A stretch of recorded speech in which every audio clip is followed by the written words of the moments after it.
program is brought to you by Newsworks in cooperation with the City of Eau Claire. This program is simulcast on WRFP-LP 101.9 FM. This meeting of the Eau Claire City Council will come to order. Please stand for the Pledge of Allegiance.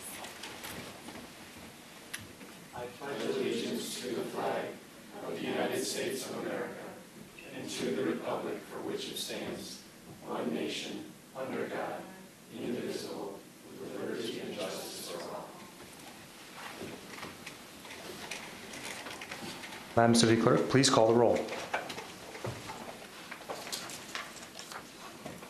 Councilmember Anderson? Here.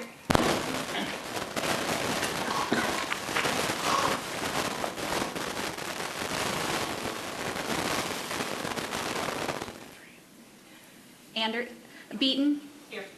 Berge? Christofferson? Here. Emmanuel? Here. Gregert? Here. Strobel? Here. Weld? Here. Worthman? Here. Jean? Thank you, Madam City Clerk, and welcome everyone to this September 10th meeting of the Eau Claire City Council. During its Monday night meetings, the Eau Claire City Council holds public hearings and public discussions which give residents in our community an opportunity to weigh in on some of the important issues that we have on our agenda. The legislative meeting is scheduled for tomorrow, Tuesday at 4 p.m. I want to welcome everyone to the council chambers this evening and thank Valley Media Works as well for live streaming these proceedings for those who aren't able to make it this evening. To see that live stream, please visit valleymediaworks.org. If you would like to address the council this evening, I'm just going to review the protocol quickly. Once I introduce an item, staff, or in some cases, the City Council, will present on that item. And then following that, council will ask questions in order to help clarify and get us up to speed on those issues. We then open it up to folks' public input. When you approach the podium, please announce your name and address and then share your comments. We try to hold our speaking turns to 5 minutes, but if everyone has spoken, you can come up for a second turn. When the light turns red on the podium, that means that your speaking time has reached 5 minutes, and you can see the light on the corner there. Sometimes council members will ask a follow-up question of you, so please stay at the podium for just a few seconds to make sure in case there are those questions. Lastly, if you do not wish to speak, you can fill out one of the comment forms that are in the back of the room. There's a blue form, and then we get those distributed to us at our desks for our legislative meetings on Tuesday. Generally, it is not our practice, and I'll just kind of say this for this evening, to have public input around our study sessions, our 20-minute study sessions, and that is something that's clarified in our council handbook, but something we may want to consider a change of in the future. With that introduction, we will go to our first order of business, which is a public hearing around zoning. Item number 1 is public hearing on an ordinance rezoning property located at 3145 North Hastings Way from R1 to R3 and R3 and R2. My apologies. Mr. Allen, good evening. Good evening. Thank you, Acting President Worthman and members of the council. Again, before you this evening is a request to rezone 2 parcels located at 3145 North Hastings Way. It's identified as item number 1 here on this overview map, just for some context in the overall boundaries of the city of Eau Claire. Again, it's just west of Pinehurst Road as well. The request is to rezone from both R1 and R3, dual zoning here, to an R2 designation. This item was postponed from your last meeting due to the unexpected cancellation due to weather. So we are here again to hear this item in its entirety tonight. The request is from Haas Brothers LLC. The area is just over 0.4 acres in size. It does consist of 2 parcels. And again, the applicant is looking to rezone the property to R2 in order to construct a duplex home. Again, the requesting such rezoning for compatible lower density residential, rezoning both parcels to R2 and combining the lots through a CSM will create 1 duplex lot, approximately 17,700 square feet in size. The final CSM is looking to be submitted here, and construction hopefully even yet this year. The proposed merged lot with single zoning would face North Hastings Way.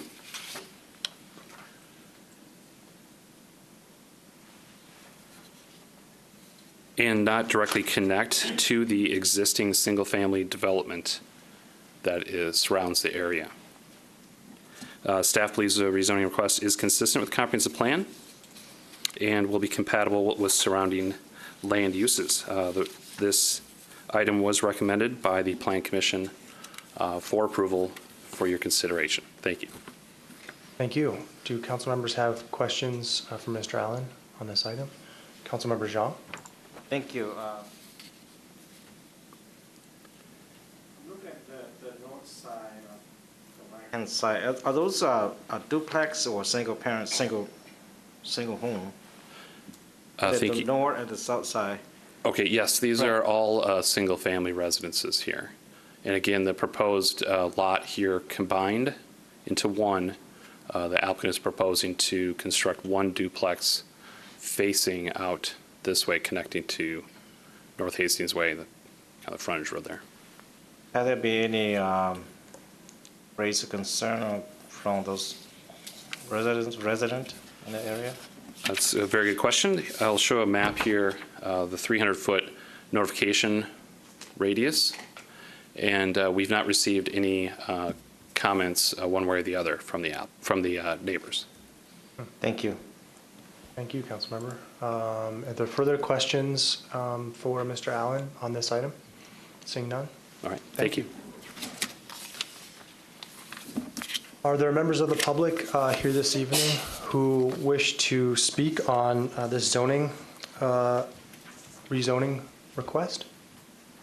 Seeing none, we will then move to our second agenda item, which is a study issue, which is 20 minutes regarding the K through 12 transit fares and ridership. And Mr. Solinger is here with details to lead us off. Good evening. Good evening. Thank you, Acting President Worthman and members of the council.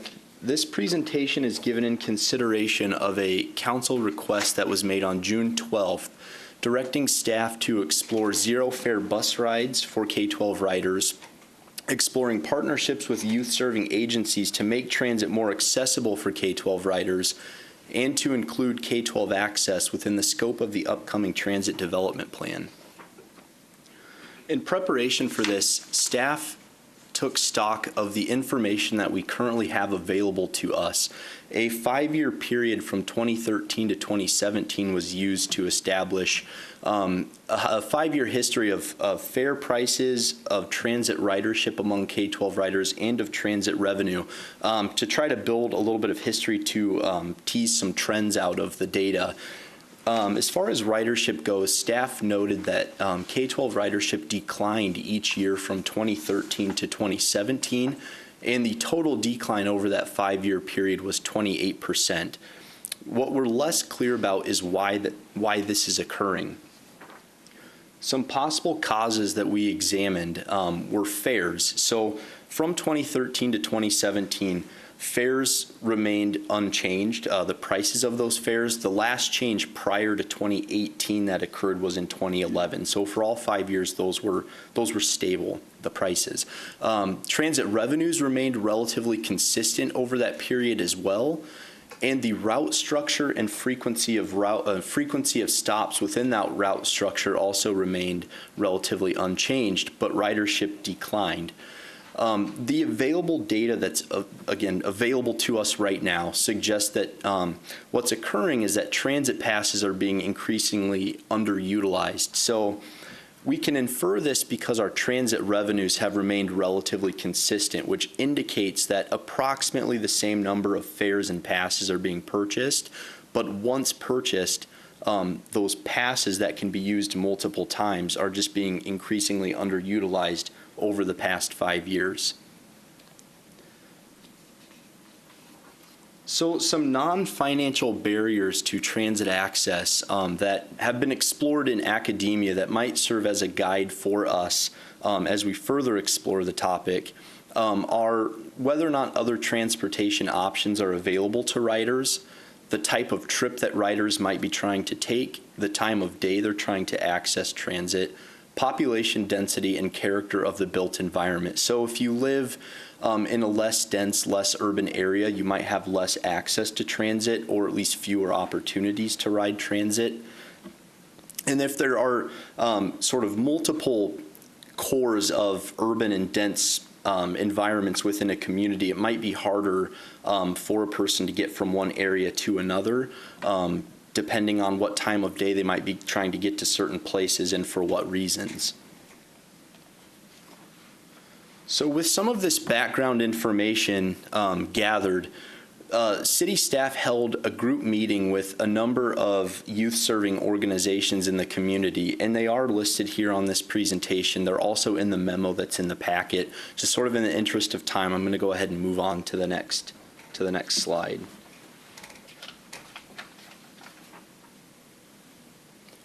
So the group met and discussed both financial and non-financial barriers for K-12 access to transit. And among financial barriers, the group, it wasn't obvious to the group at least if fares are a primary barrier for K-12 riders. That's not to say there might not be some of that occurring, it's just whether or not it's a primary barrier. The question was raised, will free or reduced fares increase ridership? If so, how much? How would the nature of ridership change in terms of the destinations that riders are trying to access? Would they be trying to access a larger variety of destinations if fares were free or reduced? And then how would that impact costs to the transit system? So if you have more riders using or trying to access a larger variety of destinations, will that require more routes, more buses, more riders, and more maintenance of buses? The consensus that this group came up with based on the information that we have available is that we just need more information to be able to make these determinations right now, particularly about underlying use patterns and the likelihood that non-riders would use transit if it was free or reduced, and that current riders would use it more, and then how they would be using it. That's information we just don't have right now. Non-financial barriers were also discussed. Particularly, one of the issues that was raised at the group meeting was the perception that younger students within that K-12 demographic, it might be less safe for them to ride, and it also might be more difficult for them to navigate the transit system, particularly if transit bus transfers are required. Within the kind of the older student range, if you will, of that K-12 demographic, the group perceived that if it's possible for an older, particularly high school student to drive their own car, if that's possible, that they are more likely to do that. If he or she has friends that are doing that, they might be more likely to ride with a friend as opposed to accessing city transit. So really a consensus as far as non-financial barriers that the group left the meeting with is that there does appear to be an opportunity for city staff to utilize existing relationships and partnerships with other youth-serving agencies in the community to collaborate more around marketing of transit services and the sharing of information to hopefully enhance both the quantity and quality of information about transit services that are available for K-12 riders to have.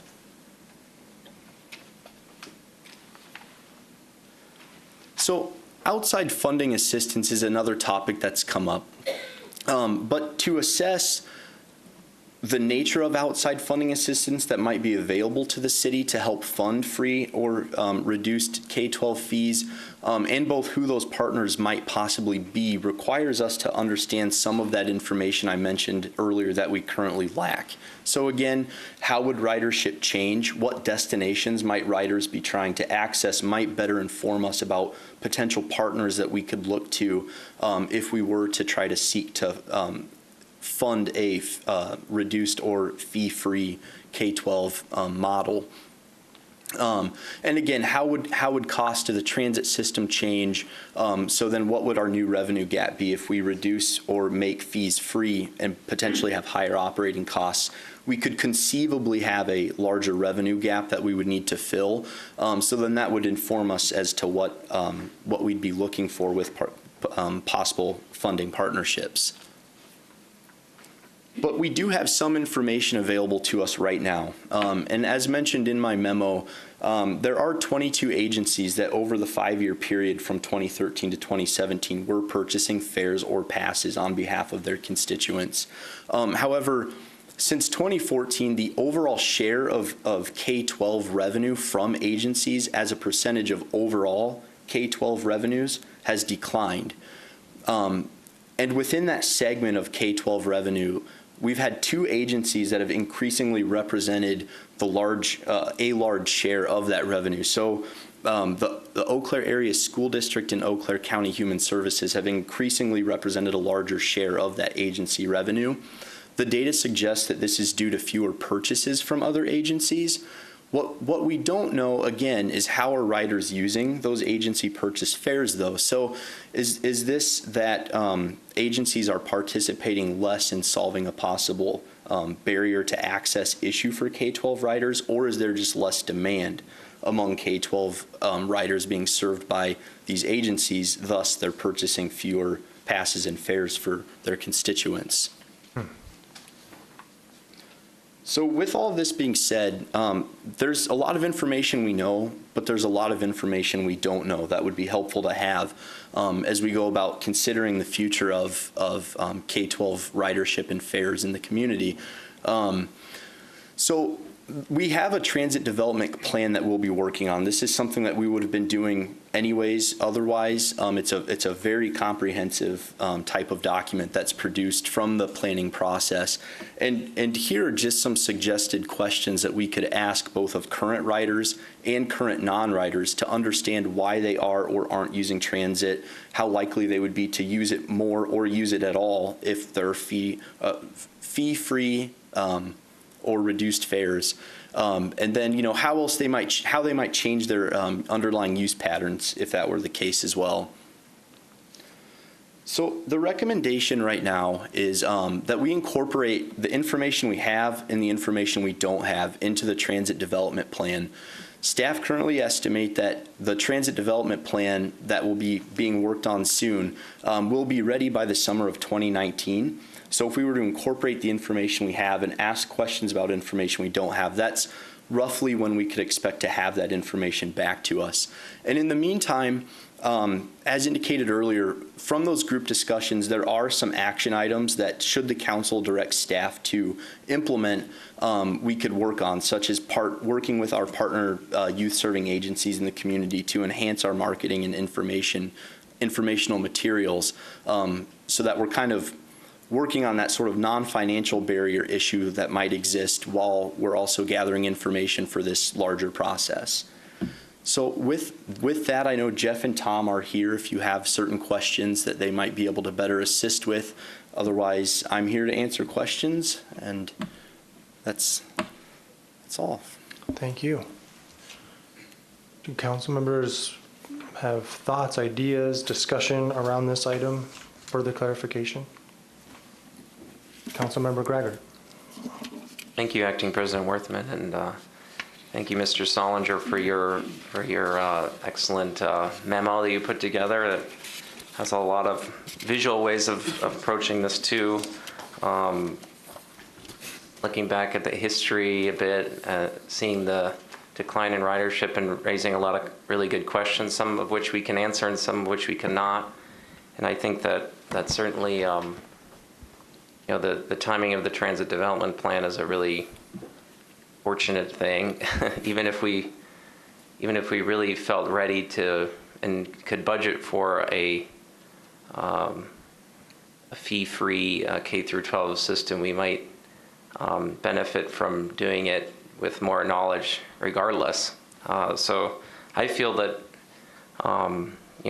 looking at a budget for 2020 and incorporating this into that that's kind of my gut reaction here, is to see what we can get out of the transit development plan, and also certainly I think this document starts to get us down that road really well. And the engagement of some of the partners too in the community gets us partway there. But that's kind of my reaction, is that this was a really good, start, and the transit development plan is going to hopefully get us to the point where we can make a decision that will strategically find a way for us to really replace that maybe loss in ridership that we've had among K through 12 kids, but also maybe even expand it and make sure that families are included as part of the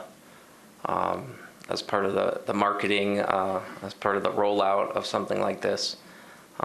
It could ultimately end up increasing ridership among parents, for example, and that could end up replacing some of the revenue loss here. So there's a lot of different variables here, and I would appreciate hearing anything from my fellow council members too, as far as your thoughts out of this report. And that's just my initial reaction. So,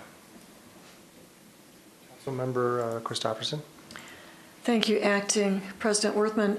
I also really appreciated the depth of this report, the breadth of the report. It offered some minimal answers and asked really appropriate questions. One of the things that would help me just put this in perspective would be wondering what kind of marketing do we do for transit right now, or what has been our historic marketing or mentoring of transit riders. So I think I might defer to Tom for kind of what we're doing for current marketing. But before I do that briefly, one of the things that did come out of the group discussion was that it seemed that we have a lot of, sort of parallel and overlapping, again, youth-serving organizations in the community that might benefit from sort of streamlining the marketing that currently does occur and the sharing of information to ensure it's all getting out kind of on the same page and to everybody that it needs to. So, thank you. And then I'll turn it over to Tom.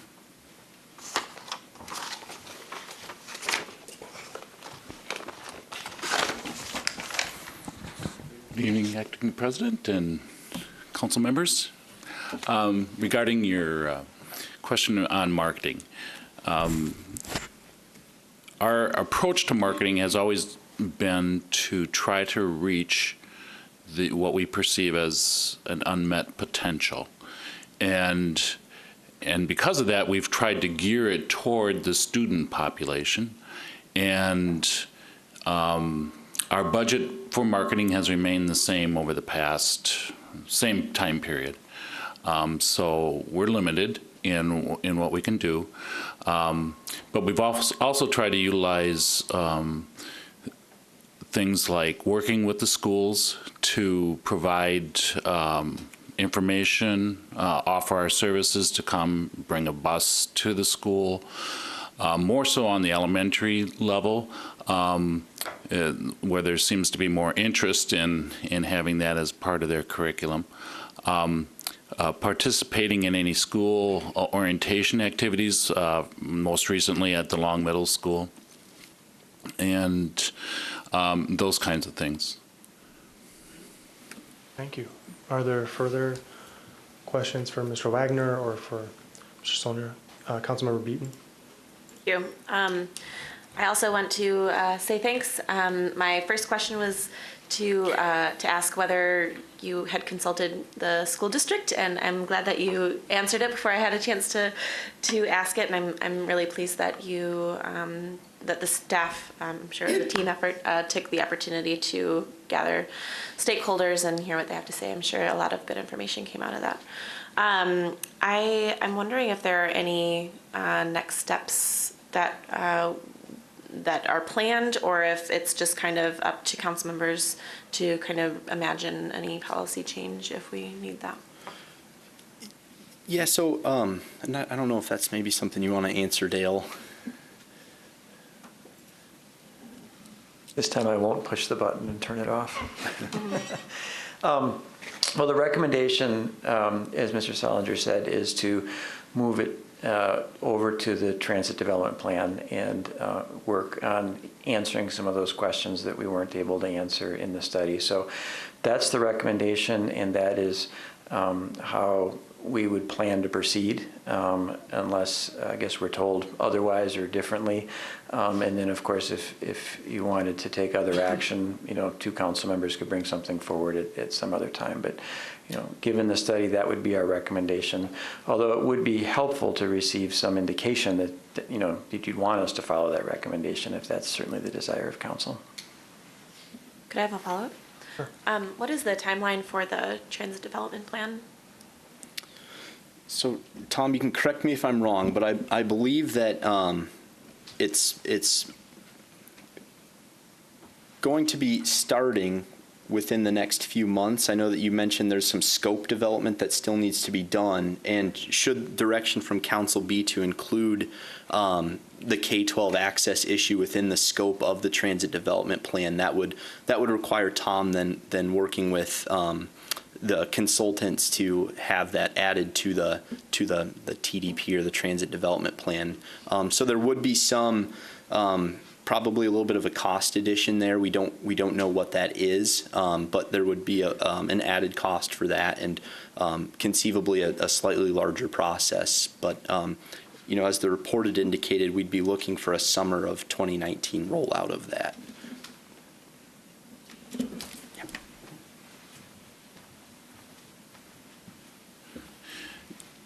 Just to maybe give a little bit more clarification on where we're at in the development of the transit development plan, the RFP for it.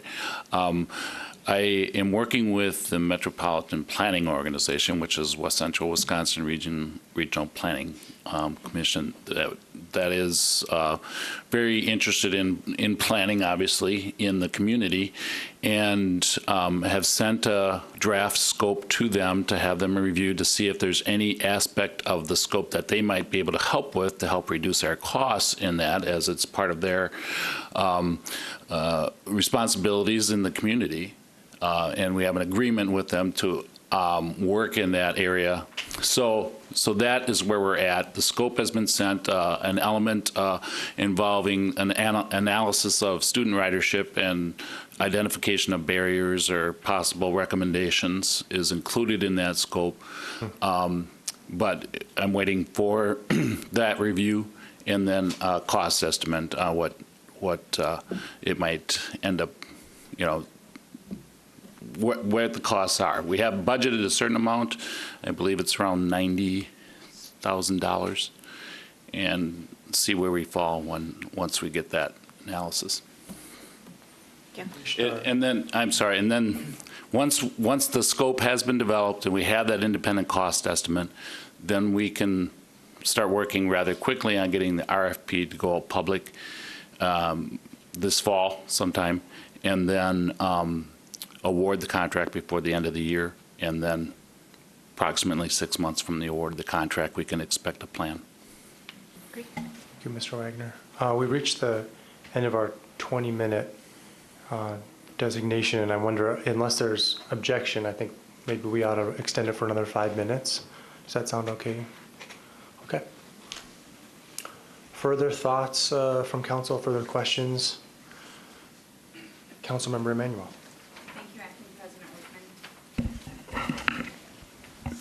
Thank you to you, Mr. Solinger, and to staff who took this on as really a director from council earlier in the spring. And so this was not part of your regular plan, and I just want to say my appreciation and acknowledgement that you guys stepped up to the plate, and I really honor and appreciate that. So thank you to you and all your colleagues. So if you're looking for feedback, Mr. City Manager, I would be supportive of the next steps that were laid out. I personally won't be working on a budget amendment for this year for this, as I think it is prudent to gather a little bit more information for a couple of reasons. One, I think that there's a big contract coming up this year related to the public transportation with the university, and they're renewing their contract. And so I think it's going to be really important to see what that looks like, and that may have some type of impact in the overall budget. And so I think that's going to be a key component that we should take into consideration. So that's my feedback on that. And then I have a couple other things that are related to this. I guess a few suggestions I'll put on my mom hat, which is always on. And that is to encourage the city to work with the after-school programming and see what can be done, not necessarily in changing bike routes, or excuse me, I keep saying bikes, bus routes, to look at the after-school programming to coincide with when the bus is going to come. So for instance, this season right now, I have a child who's doing after-school programming, and the bus comes three minutes before her after-school programming gets out if she does an early thing, and if she does a later thing, it comes 57 minutes after. So perhaps the easy thing would be to have the coach say, okay, if you're on the bus, you guys can get out 10 minutes early. And she's embarrassed. Sorry if she's watching. I'm sure she's not watching. I'm sure of it. If you are, you get $100 from mom. But just... But are you paying attention to what I'm saying? There's that. What I think would be helpful is to have the schools and our partners there help change that culture. So not only is it conducive to taking the bus, because I have to either leave work a little early and take my afternoon break kind of at the end of the day, or I don't get her, until later. So I think there's just some possibilities there. And then the other question that I have is, are you aware if the Transit Development Management Plan, the scope will come before council before final approval?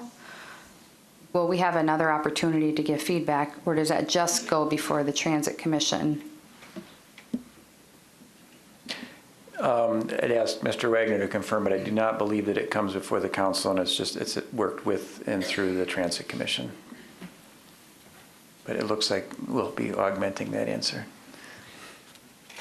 Yeah, the work done with the scope, there were work sessions that were held that the commission was a part of, and stakeholders in the community.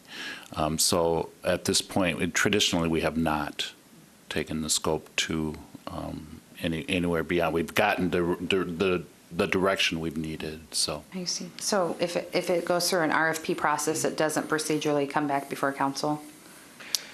Typically, the dollar amount of this would not bring it back to council. The $90,000? Is that? $90,000? Right.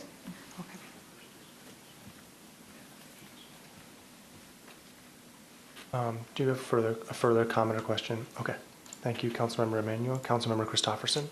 Thank you, Acting President Worthman. I'd like to tag on to that question that the fact that if council wants to have any input or listen directly to what is being decided, are we invited to the hearing? Then would we be testifying as a community member?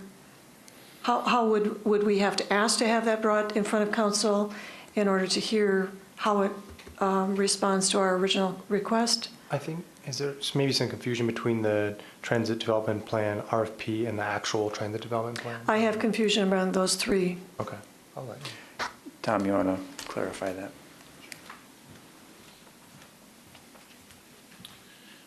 yeah, the RFP is what we do to put out to bid to get a consultant to come in and to conduct a plan. And there will be numerous opportunities for the public and for council. The draft plan, a draft plan will be presented to, it's a preliminary draft plan presented first to the Transit Commission, and then the final draft plan would be presented to the council. And if the council wanted to recommend further study, or, I guess that would be at the appropriate time if you were not happy with the draft plan. But there will be opportunities for input prior to the plan itself, which council members will certainly be invited to, commission members. Thank you for making that clear. Thank you, Council Member, and thank you, Mr. Wagner and Mr. Sullinger as well. So we've reached the end of the extended time for our discussion. So I think we'll close that item, but I just want to say thank you for a great discussion. Obviously, if there's further things you want to communicate directly with staff, I think that's an appropriate thing to do as well. And then do familiarize yourself with the Transit Development Plan from 5 years ago. There's actually a number of things in here that many things that we've been able to accomplish that were laid out in that plan. I just read over all the priorities at the end of the document. One thing that's not focused on is K through 12. So if that's something that we want to, obviously have a little more focus on, this is the appropriate place, it feels like. So I want to close that discussion and say thank you again for the presentation and for a great discussion. We will then move to our next agenda item, which is a council member report regarding the steam locomotive. Council member's report will discuss a plan to determine the logistics and costs of relocating locomotive 2719, and this will be presented by Council member Strobel and maybe Graggart as well.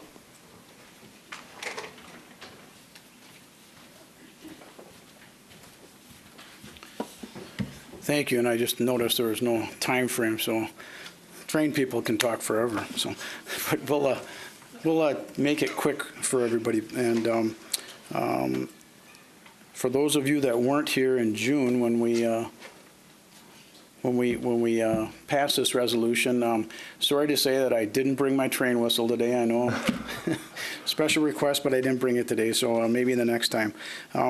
Just a little refresher, though. In June we passed a resolution that authorized the city to repurchase our 2719 steam locomotive if the Duluth Museum would not extend our offer on that. They chose not to extend that offer, so the city of Eau Claire did repurchase our steam locomotive. So that's where we're at now. As part of that resolution, our small group was also tasked with reporting back to council today because there's a lot of logistics involved in this, and our group consists of City Manager Peters, Visit Eau Claire's Linda John, Councilmember Graggart, and myself. So we've been busy for the last month or so because we purchased that train, I think, in July. That's when we finally did it. So very busy over the course of the last month trying to answer some questions and at least get to some points where people have a better idea of what could happen. And so I'm just going to start with some of that. Let's see. As you know, one of the conditions that the Duluth Museum wanted us to have was that we needed to have conditioned storage and a lot of other requirements. These pictures here were taken recently. There's a series of 4 of them taken recently up at the Duluth Museum. And as was reported to us by some members at that committee meeting, the locomotive is currently parked outside underneath a overpass. And these, again, were taken quite recently. So that's where it is now. Just for a little clarity on that. So one of our big challenges here is to try to find out, how much is it going to cost to bring it home. We have a couple things that we're supposed to be finding out. A temporary storage site to get it home from Duluth. Also options for permanent sites, shelter designs, and then fundraising and community outreach as well. So those are the things that we're going to talk about tonight. Councilmember Gregor's going to come up here later and kind of go through a bunch of temporary storage, or potential sites for the train after I'm done here. But the hardest and the most difficult thing was to try to get people that move trains to give you a price without knowing where you can put the train. So we needed a temporary site for that train. There's probably only a couple of spur lines in the whole city of Eau Claire without a permanent site. So City Manager Peters and I went over and talked to Mr. Jack Kaiser from Banbury Place, and we said, we know you have a spur line. Is there anything you can do to help us out? And here's a map of Banbury Place, and this is the regular railroad line that comes through over Galloway Street and then goes back up behind Banbury over Putnam. You'll notice there's a spur line right here that happens to go inside building number 18. So Mr. Kaiser was nice enough to reach out to Central Warehouse Storehouse, who leases that, and they've given us permission to store the locomotive inside, in-condition storage if we can get it home here. So that was, for me, that was a huge thing. So they do use the track, the warehouse does, but they don't use the whole track. So the train would be stored in the front of the building, and it would also be stored at no charge. So for us, that's a big deal. So now we can go and try to get some RFPs from train movers. Mr. Peters and purchasing and myself, we all tried to work on who would be doing this. So staff sent out RFPs, I think maybe August 27th or give or take, and has given them till September 28th to reply. I'm a little concerned about that because it's really a short time frame to come up with these complicated processes of moving a train, but some of them did feel they could come up with some numbers for us. So there's a lot of different options. We didn't stipulate an option. A dead-end tow is certainly a lot less expensive than craning it up, putting it on flat cars. But we asked for different options and come up with the least expensive. So we have RFPs out right now. So that's that. Then, let's see. Community outreach. We had a meeting last Wednesday over at Royal Credit Union, and Visit Eau Claire hosted that. And they've also got, I'll put these out here right now. They have a website, Friends of the 2719, also a Facebook page, and they're asking people to go to that and try to gauge. We're trying to gauge the interest in the community to see if we can get a friends group formed, someone that would look after this train if and when we get it back and have a site for it, as well as fundraising. The other thing we worked on over this period of time, fundraising. Visit Eau Claire has actually gotten their 501c3, so now they are eligible to fundraise. You need one of those to go out and do this. I don't think that they have launched a GoFundMe. I think there's a little bit of an internal thing is which way should we go on that. So I think that's still a work in progress. Let's see. Give me a second here.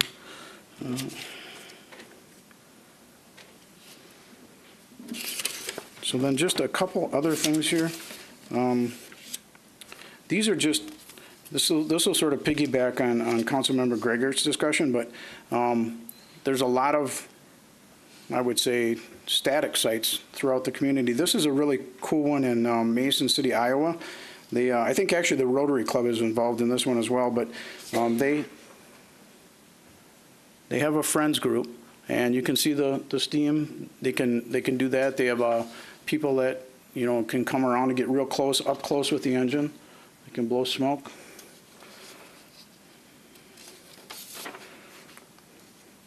They've got railroad crossing signs. Kids can get involved, ring the bell. So those are just some of the things they can do. I think they have something called the Cannonball Gardens that's nearby. So there are a lot of different ideas.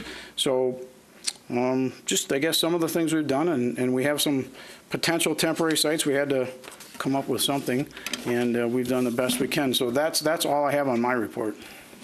Thank you.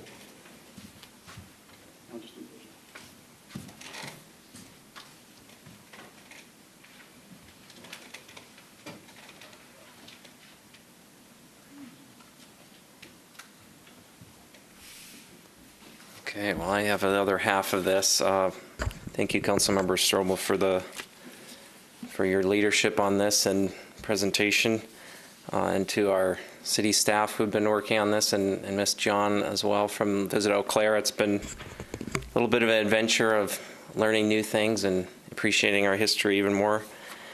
I do have a focus for my presentation on 5 locations that are just being batted around a bit and researched a bit by our city engineer, Dave Solberg.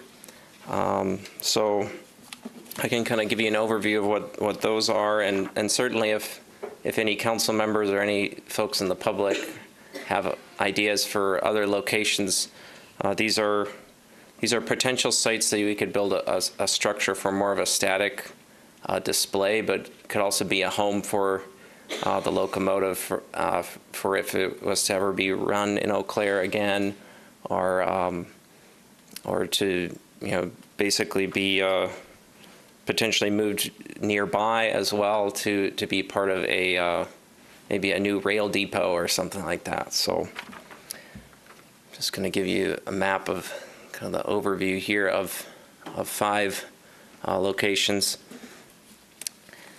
All of them that I'm going to talk about are accessible by road nearby as well as by bike trail. So that's something that I think is important, is to make sure that wherever the locomotive is displayed, it's accessible, it's visible in the community. There's drawbacks and benefits to each site that are pretty apparent as we go through them. The first one is up on Cameron, where if you're heading into town on the west side, Cameron splits into Madison here, and Cameron continues over here, and there's kind of like a pork chop space where you could put a shelter for both the locomotive and the tender, and then potentially there's some discussion about getting an old Sioux Line caboose as well. So we're kind of juxtaposing the shape of what a shelter would look like on each of the spaces, each of the 5 that I'll be showing. Here's the potential location of the trail. That would be that Half Moon Lake trail that we've applied for a grant to fund. But it's one of those locations where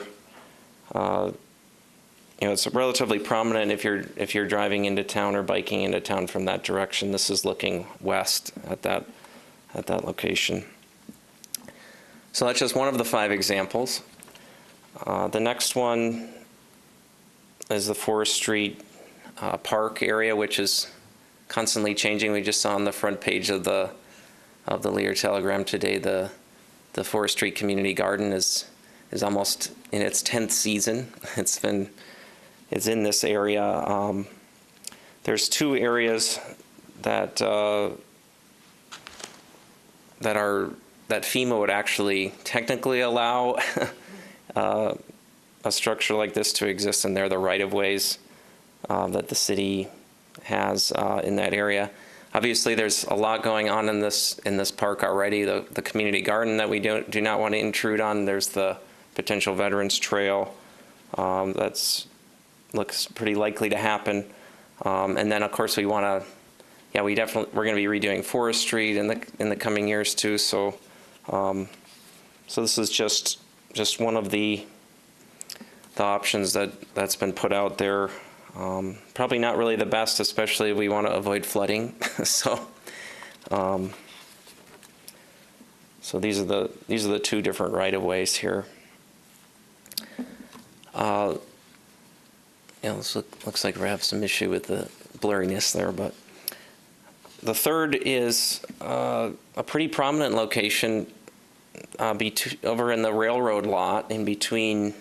So it's a public city-owned parking lot.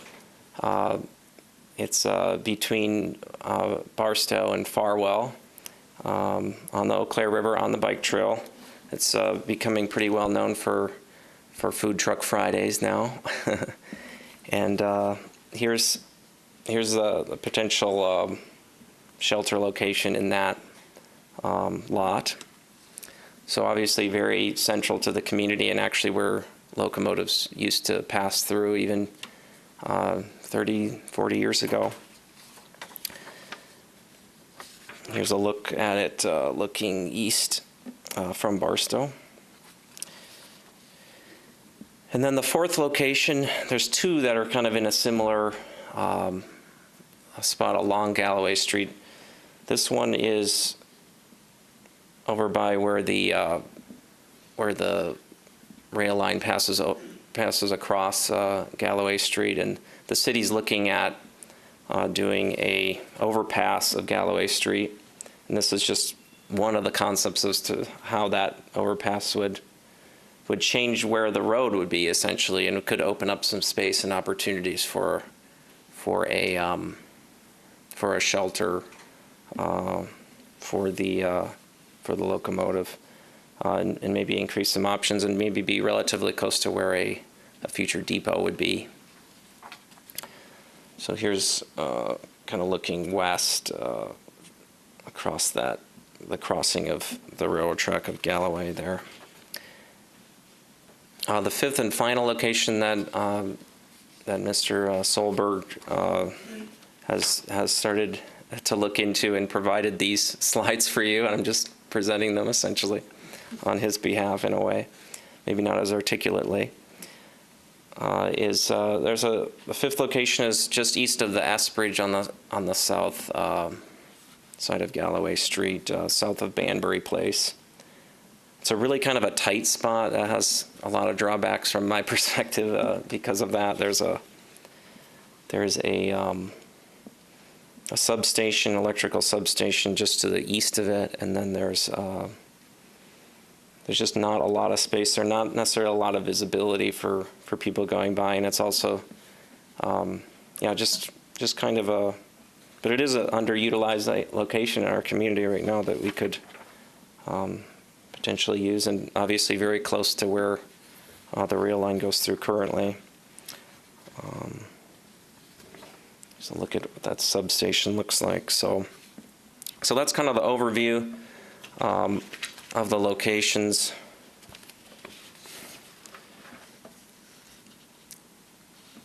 Thank you. There's obviously more ideas that could be out there, and so feel free to share if you have other thoughts. And there's one final thing I do want to bring up, and not the entire image did not necessarily get printed off because of the size of the paper, but there is a local architect, Bill Anderson, who has donated his time and expertise and talents to creating a concept for what a shelter could look like. And here's not the entire thing because it doesn't all fit on the paper, but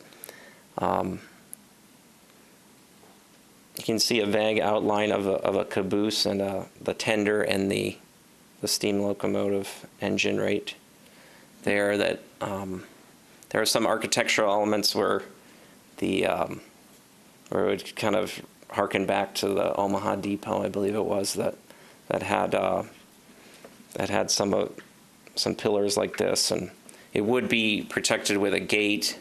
It would have some significant overhang so that the elements would not be able to get in during most weather events. So, and this is kind of the above view, and there's a little bit of the above view with a plaza next to it, and just thinking about how we can really showcase this.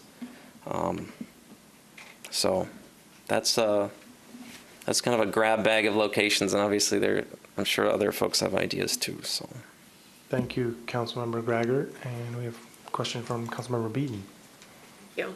I know when we first talked about this in June, ideas of storage in Altoona's new Prairie, what is it? River Prairie Park. Was that discussed at all during more tangible discussions of location the second time around? Sure.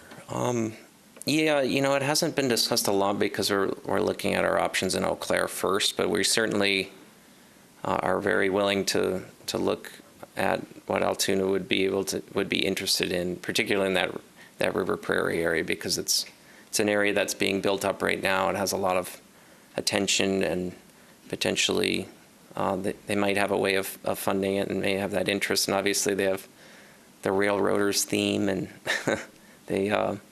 and certainly they have been, Altoona has been historically a railroad city. So I think for now, our focus is on Eau Claire, but we're certainly interested in finding a way to at least have it be close to home if it can't be home. So. Councilmember Jean. Thank you. Again, have there been any discussion about the Phoenix Park down where the free market area? That way, finally allow people down there. Go on. Phoenix Park. Yeah, there hasn't been any specific locations discussed within Phoenix Park, but that Forest Street example is as close to what we've been talking about. But there's a lot of limitations there, and we don't want to intrude too much necessarily on everything else that's going on. But I don't know if you have any thoughts, but.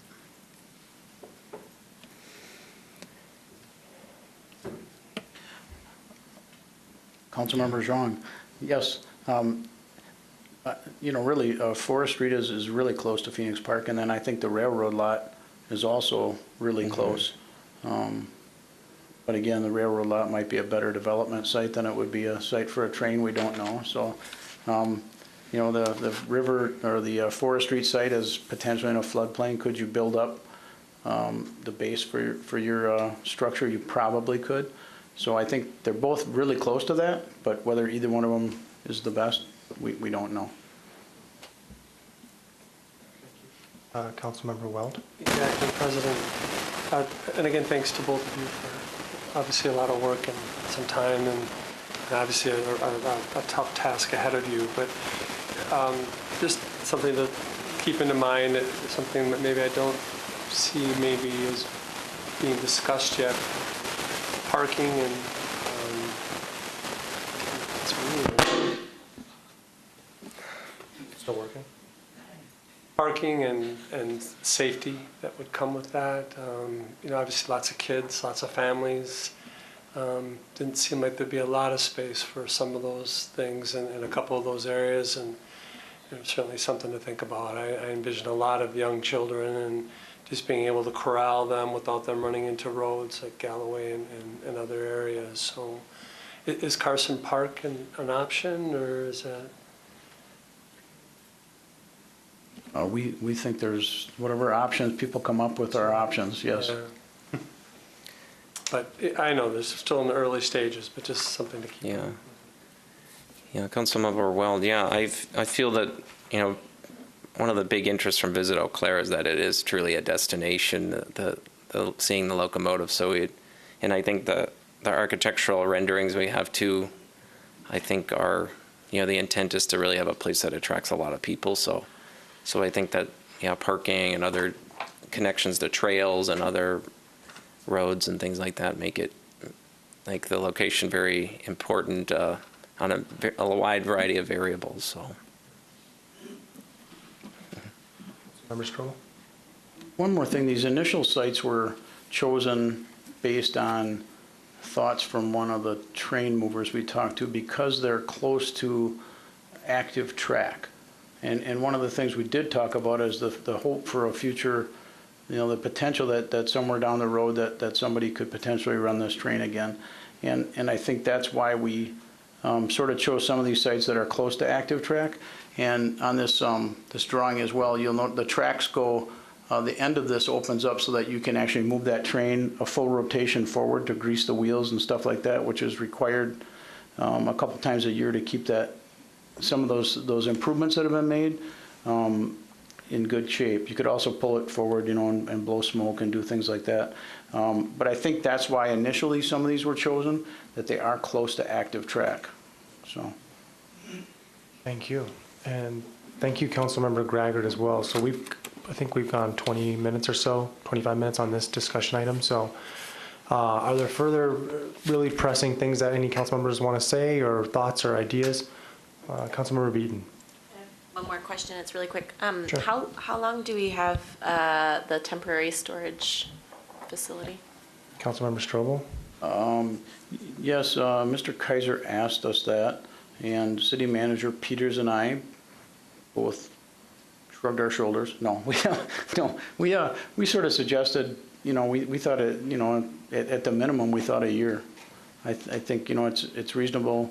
I don't think they want the train there for the rest, for a long time. So I think we have to come up with a site and a shelter, and I think we would owe it to them to move it, in a year or so. He wasn't pushing us at all. He was very, very nice. And matter of fact, he made a lot of outreach to his tenant that actually leases the space for us. And but I think we felt we owed it to him to try to come up with a plan and have it out of there within a year. That's helpful. Thank you, Councilmember Strobel and Councilmember Graggart for the presentation, and thank you, council, also for your questions. And I think we do have a much better understanding now of where this locomotive is and what's expected in the timeline. So we move then to our closed session, and I'll read this announcement of closed session. Upon a motion duly made and carried by Councilmember Strobel and Councilmember Anderson, City Council may go into closed session to discuss the employment contract of the city manager, an employee over whom City Council exercises responsibility, which is permitted in closed session pursuant to S 1985 1C statute of the Wisconsin statutes. My apologies. City Clerk, please call the roll on moving into closed session. Councilmember Anderson. Eaton. Berge. Christofferson. Emmanuel. Greigert. Strobel. Aye. Weld. Worthman. Aye. Jean. And we move into closed session. Thank you. The Eau Claire City Council meeting will return in a moment. Newsworks is made possible by continuing community support. If you would like to volunteer or make a donation, please contact us via phone at 715-839-5067 or online at valleymediaworks.org. This program is simulcast on WRFP-LP 101.9 FM. We now return you to the Eau Claire City Council meeting.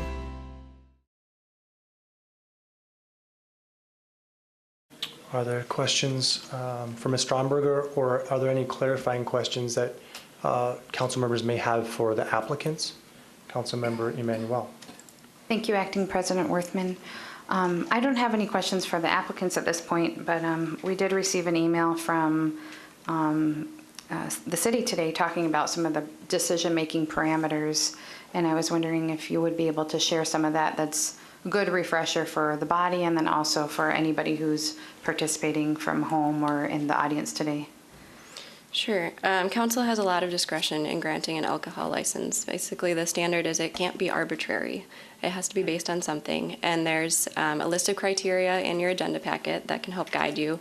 It's not all-encompassing, so there are other things that you can take into consideration as well, such as the location of the buildings, nearby residential, anything like that can be taken into consideration. Thank you. Councilmember Strobel. Thank you. Could you clarify again, we are limited in the amount of liquor licenses that we actually have, and I believe I read there was one full liquor license and 5 reserve licenses. Could you sort of elaborate on that and what happens when those are gone? Well, once they're gone, they're gone.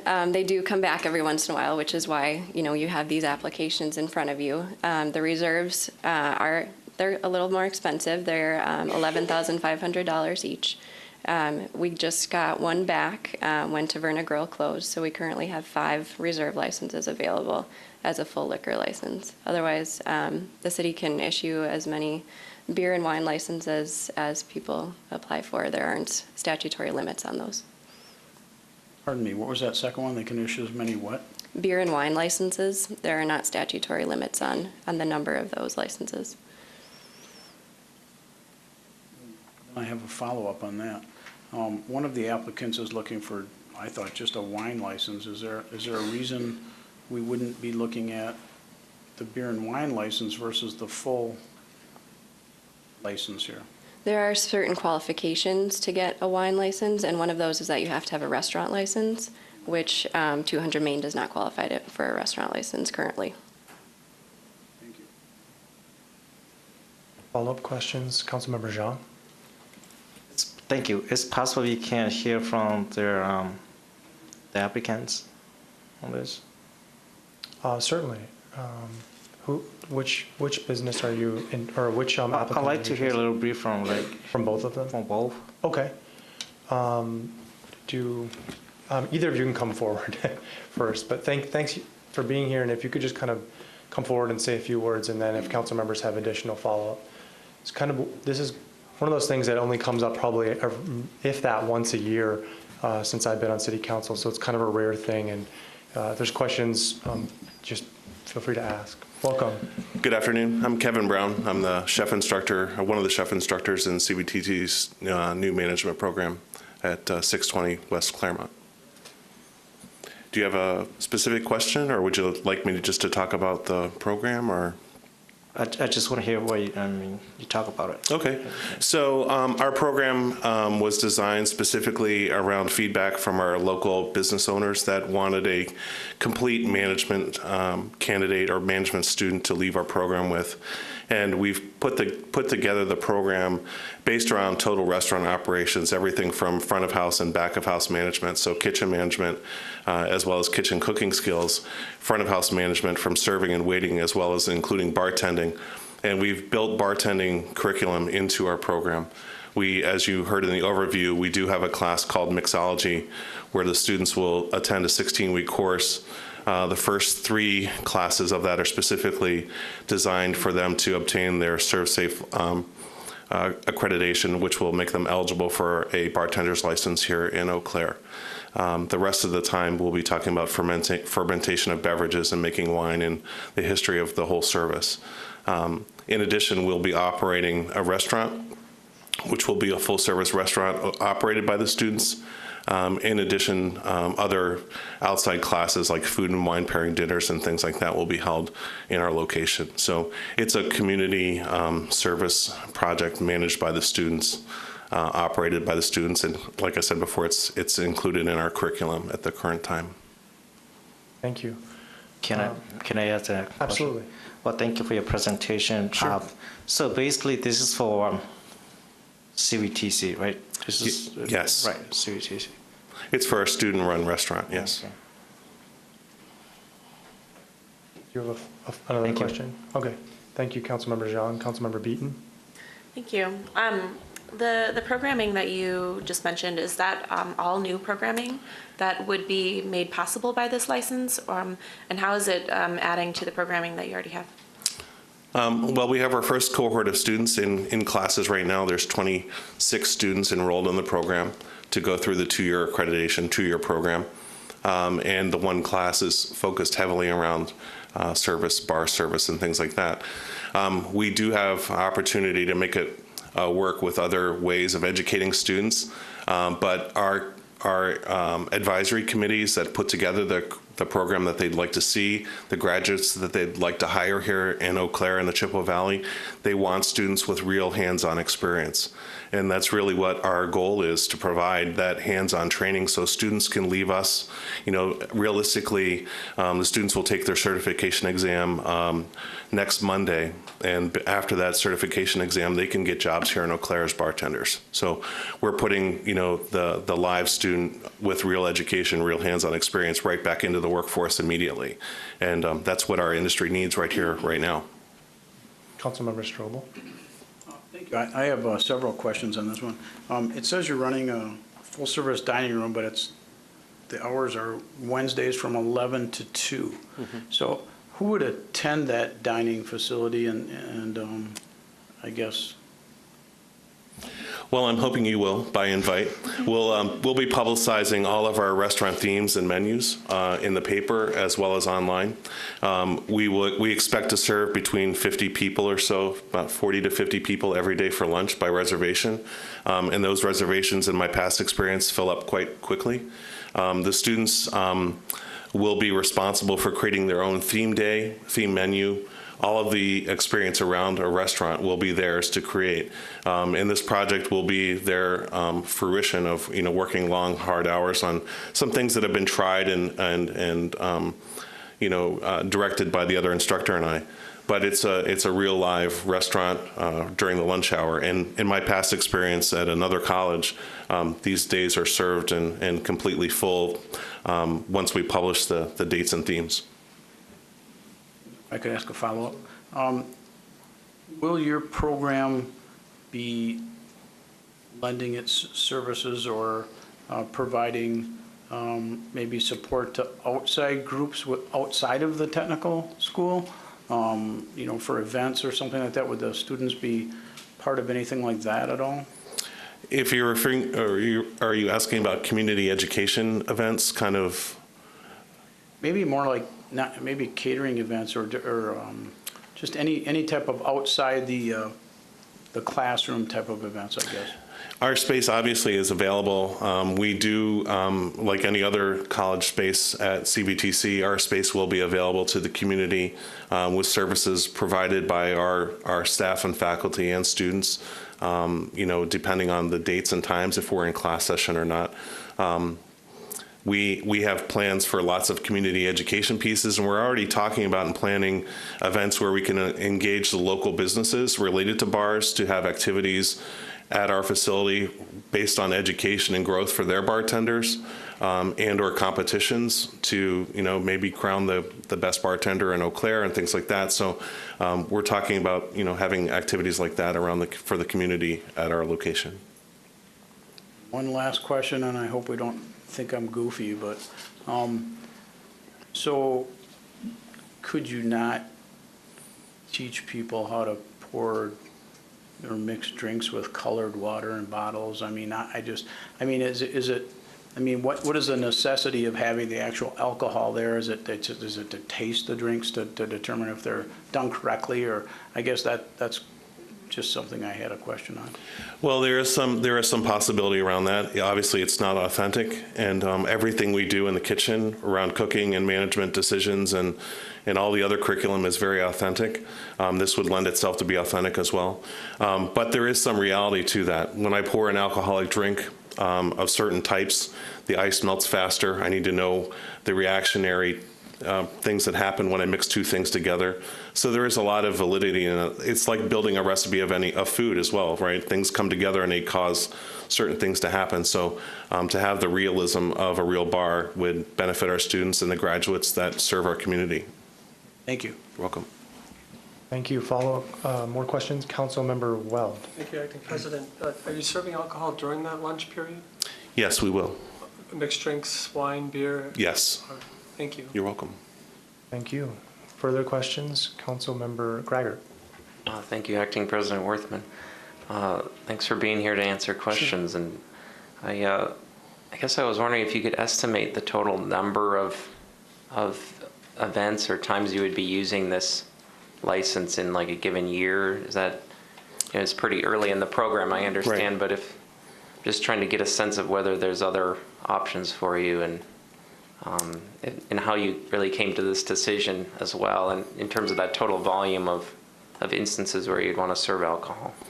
Well, the training alone will happen 2 to 3 times a week for the students to experience and for us to be able to do this with the students, that student experience. Activities related to serving to the public, currently we have plans for once a week to operate in that.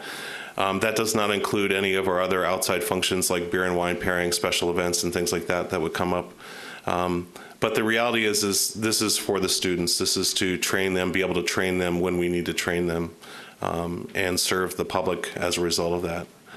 Being able to have that full license would be dependent upon that realism of the training. Thank you. Do you have a follow-up? No. Councilmember Berge. Thank you, Acting President Worthman. Thanks for being here too. It really sounds exciting. I went to Stout and they had a similar program there. It was pretty great. Yeah. So, thank you. Yep. I read in the paper, but I didn't see in our packet. But did I read? So I was wondering if this is correct that CVTC has a reserve license, or you've filed for one, or maybe I misread that. No, we do not have a license at this time. Not the reserve license either. Not that I'm aware of. No. Okay. Must have misread that somewhere. Thanks. And we're having transcription with UW Stout as well, so our students continue their education there. Oh, great. Yeah. Thank you. Are there further questions from council? No? Well, thank you for your presentation and answering all of our questions.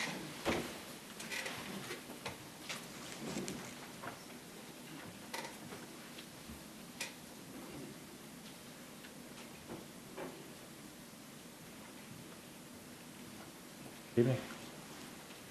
Hi, I'm Joellen Burke, owner of 200 Main Gallery in downtown Eau Claire.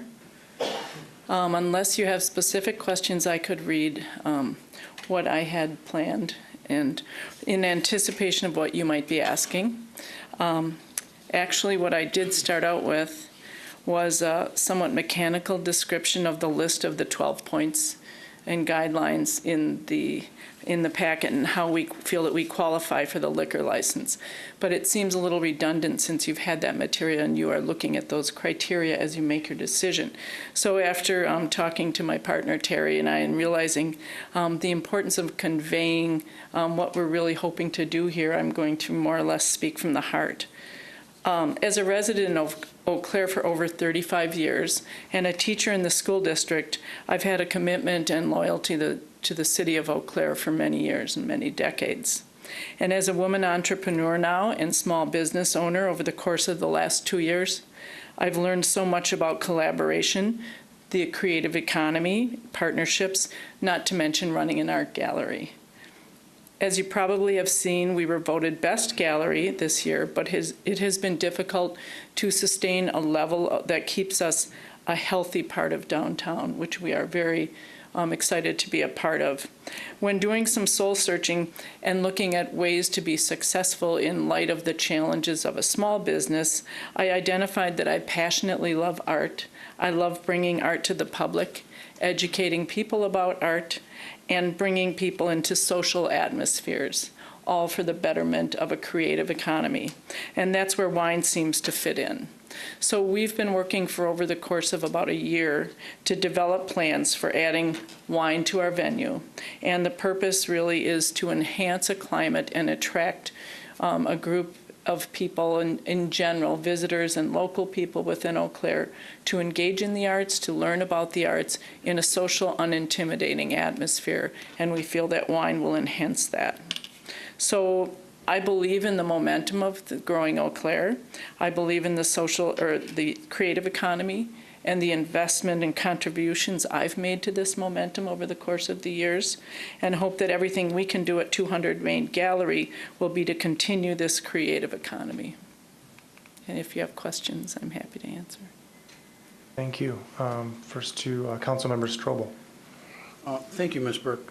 I have a couple questions, I think, here. I think the big one is the capacity. And I thought I read someplace where you were, sort of hoping to have quite a few people come in there, and yet with the restroom facilities you have now, the occupancy is only 15. How do you feel that's going to work for you? Is there plans to improve upon that? One of the pictures I looked at that you had in your packet here, I mean, I counted like 10 heads just in that little picture. So how would you enforce that? And I mean, really, how's that going to work for you? Well, based on the committee to review licenses and I think the interest that I don't think he's here, but you would know that I think it's the zoning people possibly. What they indicated was that they were going to review what it would mean to have 30 people in attendance there, which would be about a maximum that we anticipated any one given time. And if that was the case, there may be, which we haven't heard a result of, there may be a requirement for 2 bathrooms. The bathroom that we currently have can accommodate a division into 2 bathrooms. So we would feel that we could get up to 30. And that's something that we're waiting for a decision on. Okay. And maybe I'm not answering in terms of numbers. I think I've told people that in the course of openings that we've had where we have private gatherings and we do provide some wine, people do like that option to have free wine. It does draw people to our gallery. We don't anticipate that to be the case because we don't anticipate having large openings. We are going to have some smaller openings and gatherings of a private nature or specific groups. So with your occupancy permit right now, you're limited to the 15, and then you're also limited to age 21 and above. So I'm just trying to get a feel for how you would maybe enforce that now. I mean, are you going to have to be counting people at the door, or it seems to me like you might get more people interested than 15. Yes, and we're really committed to the policy that we've created within the business plan that cards all people that look anywhere near 30 years old or younger. There are devices that we're exploring that are actual mechanical and technical ways to review licenses, which they didn't have in my day. not that I had a false license, but that those kind of things we take very seriously, and we do intend to maintain an atmosphere that only accommodates adults over the age, and critically because we understand the importance of it and the responsibility that we take on as owner of this venue. Thank you. I think Councilmember Beaton had a question first. Okay, I'll go with Councilmember Zhang then. Well, thank you again. Just have a couple questions, kind of briefly. How long have you owned that tavern? It's been 2 years, and it's currently a gallery, so we don't have a tavern status at this point. Okay, since you own that place, has there been any concerns or criminal stuff going on? We haven't had any. We're in a location downtown on the corner of Main and Graham. It's been pretty much dirt roads all summer because of construction, which out of it will come some beautiful things. So on normal days in the course of the last 2 years, we don't have a strong vagrant population. We haven't had issues with students or any other issues in terms of any problems dealing with people in attendance in our gallery or outside. So what kind of license you have right now out there? We really only have the rental agreement with John Mogensen to serve as a gallery. So we have a seller's permit, and I've completed in the course of this last 2 months, I've completed the bartender's requirement licensure and exam and coursework so that I can be a bartender. And anyone that we hire, we require will have to have the bartender's license and certificate as well. Okay, my last questions. For any given times, how many staff or workers going to be out there supervising? Depending upon the day, if it's a Tuesday afternoon, and we will be feeling our way about this, but there will usually be 2 of us there and an additional 3rd person, which might have been a typo in the materials you got because I think it said up to 3 more. But we will have 3 during busy times. Thank you very much. Thank you, Councilmember. Further questions from the council? Oh, Councilmember Strobel. Just one more question. I think I read in the narrative here that you're intending on being open some evenings till midnight. Is that correct? Yeah. What evenings? One evening? Yeah. Justification for that is partnerships that we've already developed and intend to further with the Pablo Center and other venues that have entertainment. We'd like to host people before and after those events, along with events such as Sounds Like Summer, Owen Park Blues. And really what we envision is people stopping for a glass of wine or 2 and really moving on to other venues for entertainment and other events. Just one more. So you talked about splitting the bathroom, the occupancy things got me a little bit. Have you had that conversation, with your landlord at all? And what? No, only because we were told at the committee licensure meeting that they would let us know that this would not affect the license, attaining the license, but that the city would let us know what the requirements will be. And that might direct the number of people we can have. Okay, thank you. Thank you. Are there further questions for Ms. Burke? Seeing none. Thank you. So on a motion then, further questions actually of staff, Councilmember Weld. Thank you, Acting President. Is it possible to ask Ms. Stromberger another question? Sure, your microphone's kind of pointed. Okay. Need to keep Sure. So the requirements for a Class C liquor license, is that handed down by the state, or is that something that we have a say in? Those are state requirements. State requirements, okay, and that's not changeable. Right, not by us. All right, thank you. Thank you, Councilmember. Councilmember Beaton? I had a couple of questions, I think, related to that as well. So the 15-person occupancy, given the current bathroom facilities, that's a state enforced rule? That's the state building code. Okay. Okay. And that, so I guess I'm having a hard time understanding how a business like this, with only one bathroom, would differ from a business, just a regular bar that doesn't have a kitchen and one bathroom that gets more than 15 people. I don't know all the nuances of the building code. I don't know if Mr. Allen is prepared to speak to that either. The messenger. Okay. I guess I would ask that of Mr. Allen then.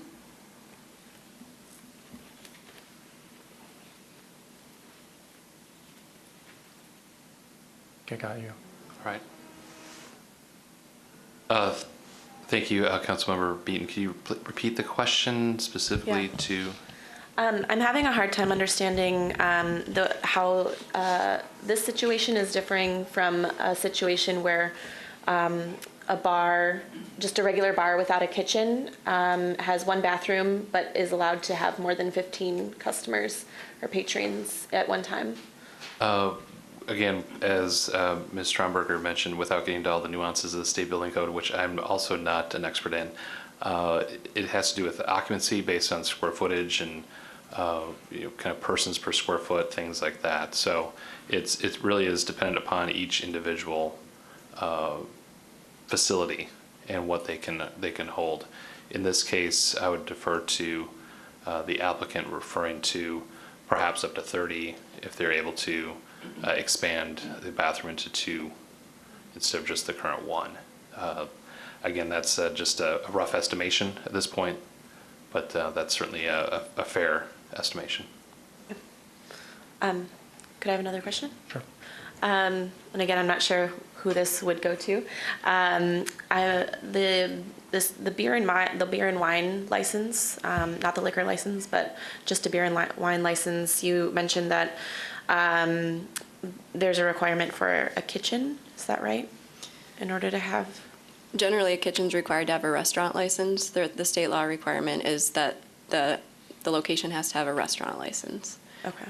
There's also an additional requirement regarding percentage of sales, but the baseline, you have to have a restaurant license. And you said that was a state-imposed rule? Okay. It is. Okay, thank you. And just Class C, just the one. Right, it doesn't apply on the beer license. Thank you, council members. Any further questions for Ms. Stromberger or Mr. Allen or anyone else? Seeing none. Thank you, Ms. Stromberger. Then on a motion by Councilmember Emanuel, seconded by Councilmember Weld, the first resolution has been moved. I just want to remind council that the way that this will work is that we're going to pass a resolution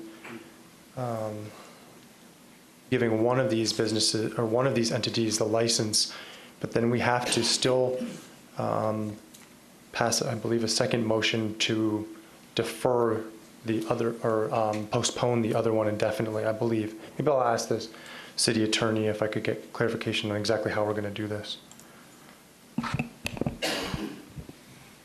Certainly. You've got a main resolution. You need to then fill in the blank with a motion to amend, selecting one of the applicants to receive then the available Class B license, and then the other applicant, there won't be another license available for that, so we recommend that you postpone that one indefinitely. Okay. Councilmember Emanuel. Thank you, Acting President Worthman. Just a little procedural clarification. Is it that we're making a motion to amend, or is that somebody needs to move a certain resolution in its entirety, and then by either 3 choices, move one of the 2 resolutions, or move the motion at the end that says that it's not going to be granted, period? I'll seek clarification on that because I'm a little confused from Councilmember or from our city attorney, Mr. Nick. Right. I just flipped through and saw how at least this one was set up. So the The motion to postpone has a blank. The other one could have had a blank, but it looks like we've just got alternate rezos that were submitted in the packet. So you have to pick which one you want to move is the way that at least this one was put into the packet. So you've got a motion on the table by Emmanuel and Weld. What I suggest is either you need to ask that mover and seconder who they want to move. So the issue is it's not simply decided by whoever the mover is. So then the amendment process comes is the mover and seconder get to pick one. If that's not frankly acceptable, a motion to amend to include the other one, would be available. But basically you've got to figure it out in that motion because we don't, there may be some differing of opinion, and the way to sort of sort that out to test it is through an amendment. Unless everyone's of the same opinion, then you don't have to worry about it. Okay. Do the mover and seconder have a applicant that they wish to give this to? So we haven't talked about this beforehand, so if it's okay, I can just speak, and then I think procedurally, if you disagree, then we'll go from there. So this evening, I'll save comments for hopefully soon, but I would like to move that the license be granted to the 200 Main Art and Wine agent. Okay. Is the seconder of the same opinion? Just a clarification. So by seconding, are we then just opening the opportunity to have discussion? Yeah. Correct? And then we'll still vote on. Up or down on that, yeah. I will second. Okay. So that motion and second has been made to grant the license to 200 Main, and we can open for discussion then. Either way, how council members are feeling. I'll first turn to Councilmember Emmanuel. Thank you, Acting President Orthman. And I think just procedurally, since now we are having a discussion, unless council votes to amend and change the name, then that's how the outcome would change. So that's a procedure that would need to happen, is somebody needs to amend and insert the other applicant's name. And if that doesn't happen, then we'll vote on the one that's been moved. So I'm going to speak a little bit to why I think, first of all, why I think both applicants are providing significant value to our community. And I'll speak through my tourism hat that I get to wear on my service with Visit Eau Claire. I had the opportunity recently to tour the new facility at CVTC, and it is an impressive program. One, I like food, so when we have more opportunity to train up more people in our community, that's a good thing. But even more so, it definitely is a response to local workforce shortage of being able to train employees and people in the service industry to provide this service here for our community. So I definitely think it's an important and very needed partner here in our community. Unfortunately, we only have one choice to make, and when I have to weigh out the, I guess, why I would throw my support to one over the other, to me, what Main Street is proposing to do and what I've seen them do so far is really filling in a gap of part of that destination with tourism, where people can go to one location, enjoy local culture, and go to the next, and then go to their next destination. And really the theme in tourism, and which makes community successful, is when you put the emphasis on the local scene. And so really this is first and foremost benefiting our local residents. And in turn, that's what's appealing in tourism, is wanting to do what the locals do. And so I see this as a twofold of being able to augment the creative economy for our citizens and residents in our city, and second, to help support the tourism industry in our community. Thank you, Councilmember Emmanuel. Further comments from Council? Councilmember Strobel. Thank you. And I wanted to echo that. Two good applicants. I've known Ms. Burke for a long time, and I think there are some shortcomings in that particular application. One of them was the parking, which I really don't have a problem with. I think that was supported by the Plan Commission. Another one was lack of serving experience, which we a lot of times will look at. Again, I don't have a problem with that either in this situation. I think it's clear, though, that there is a limitation of 15 people for the occupancy. By state law, I think we just heard that tonight. So it's not, you might be able to have 30. You would have to actually split those bathrooms and then have 30. So I'm concerned about how that's going to be enforced and if it really does what the applicant is hoping it will do.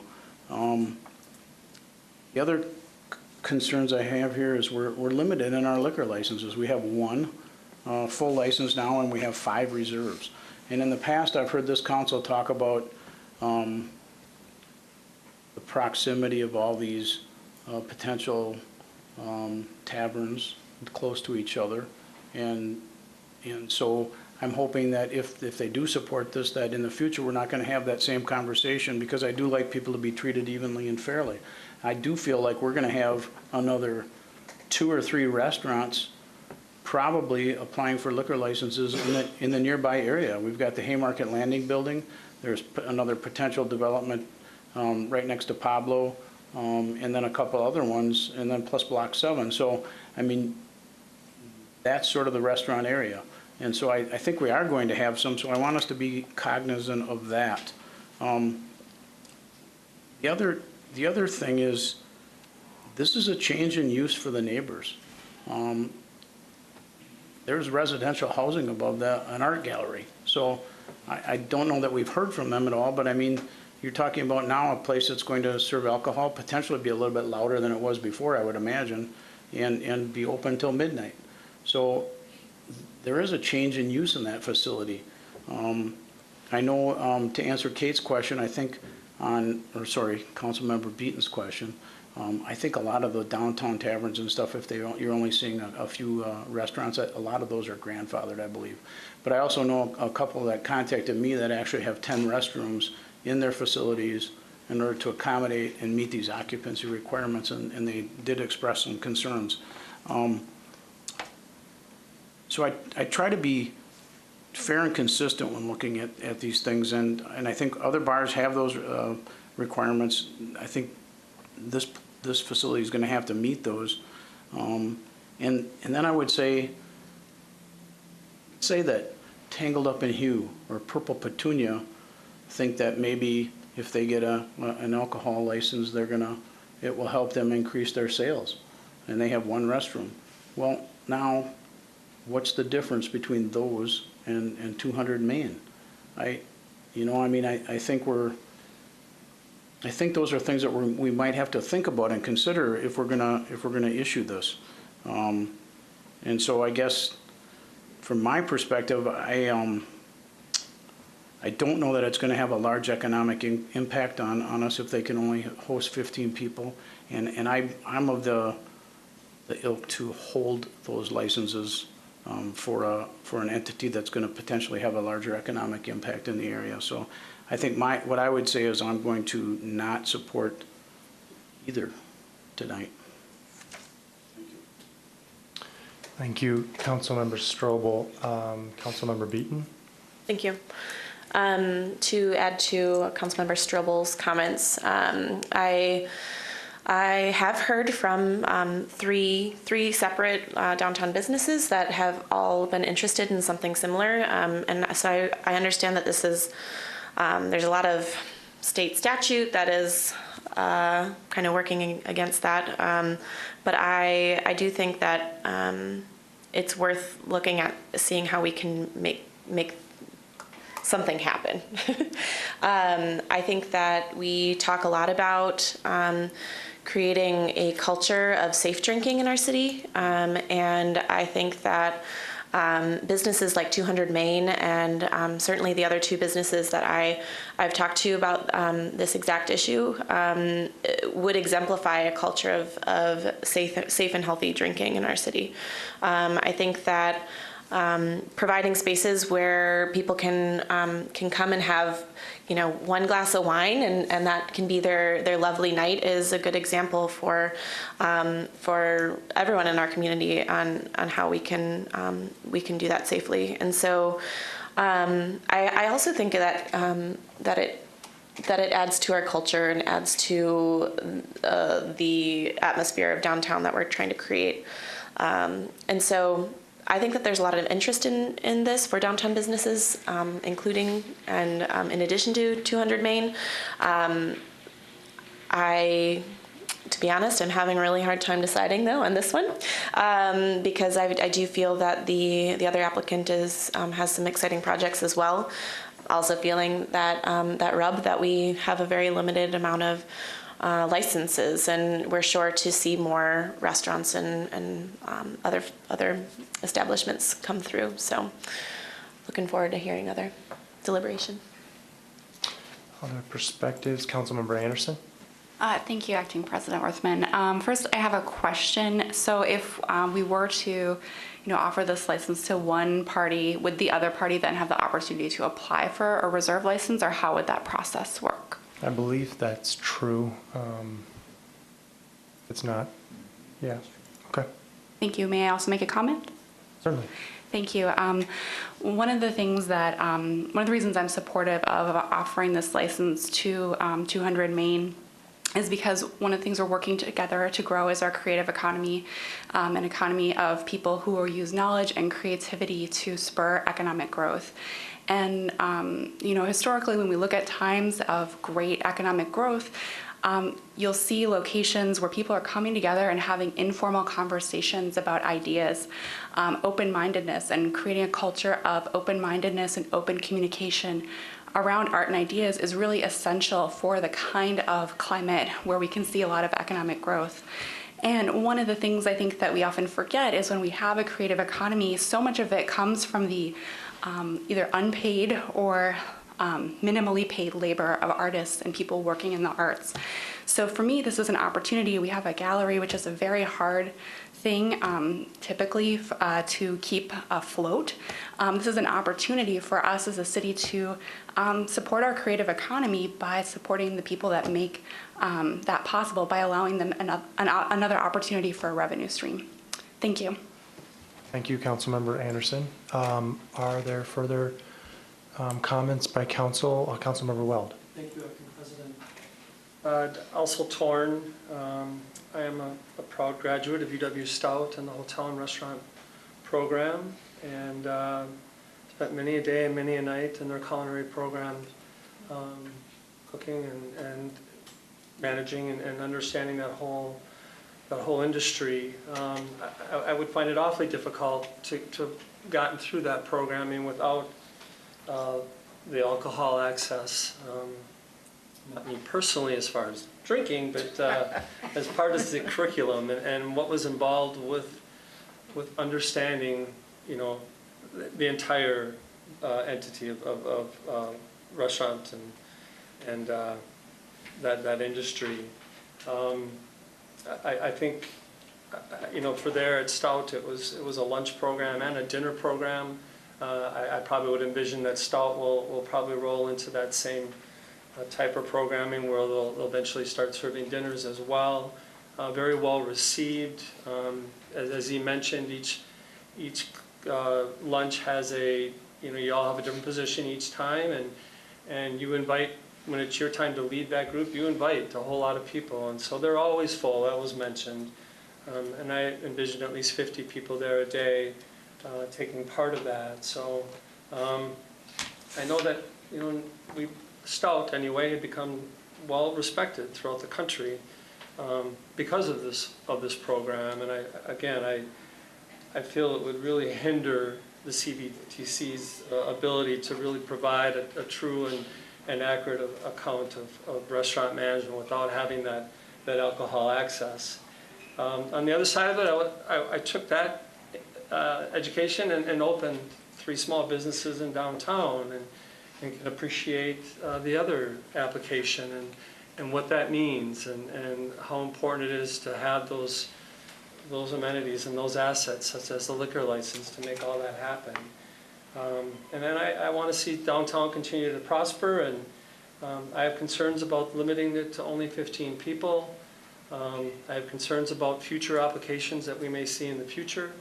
But at the same time, I like the idea of the gallery and wine as well, and I wish that there was some way of altering that.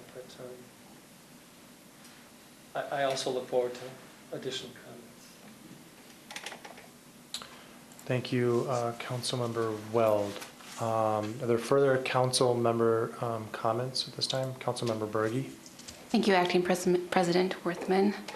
So I did a lot of reading through the packet. There's lots of information, and I went through all the stipulations for the guidelines for granting the liquor licenses, kind of comparing both worthy applicants. And to me, after doing my research, I do feel that 200 Main kind of just squeaked out ahead. If you have to pick one, I guess I would pick them after looking through all the guidelines. In particular, I feel like they're very equal.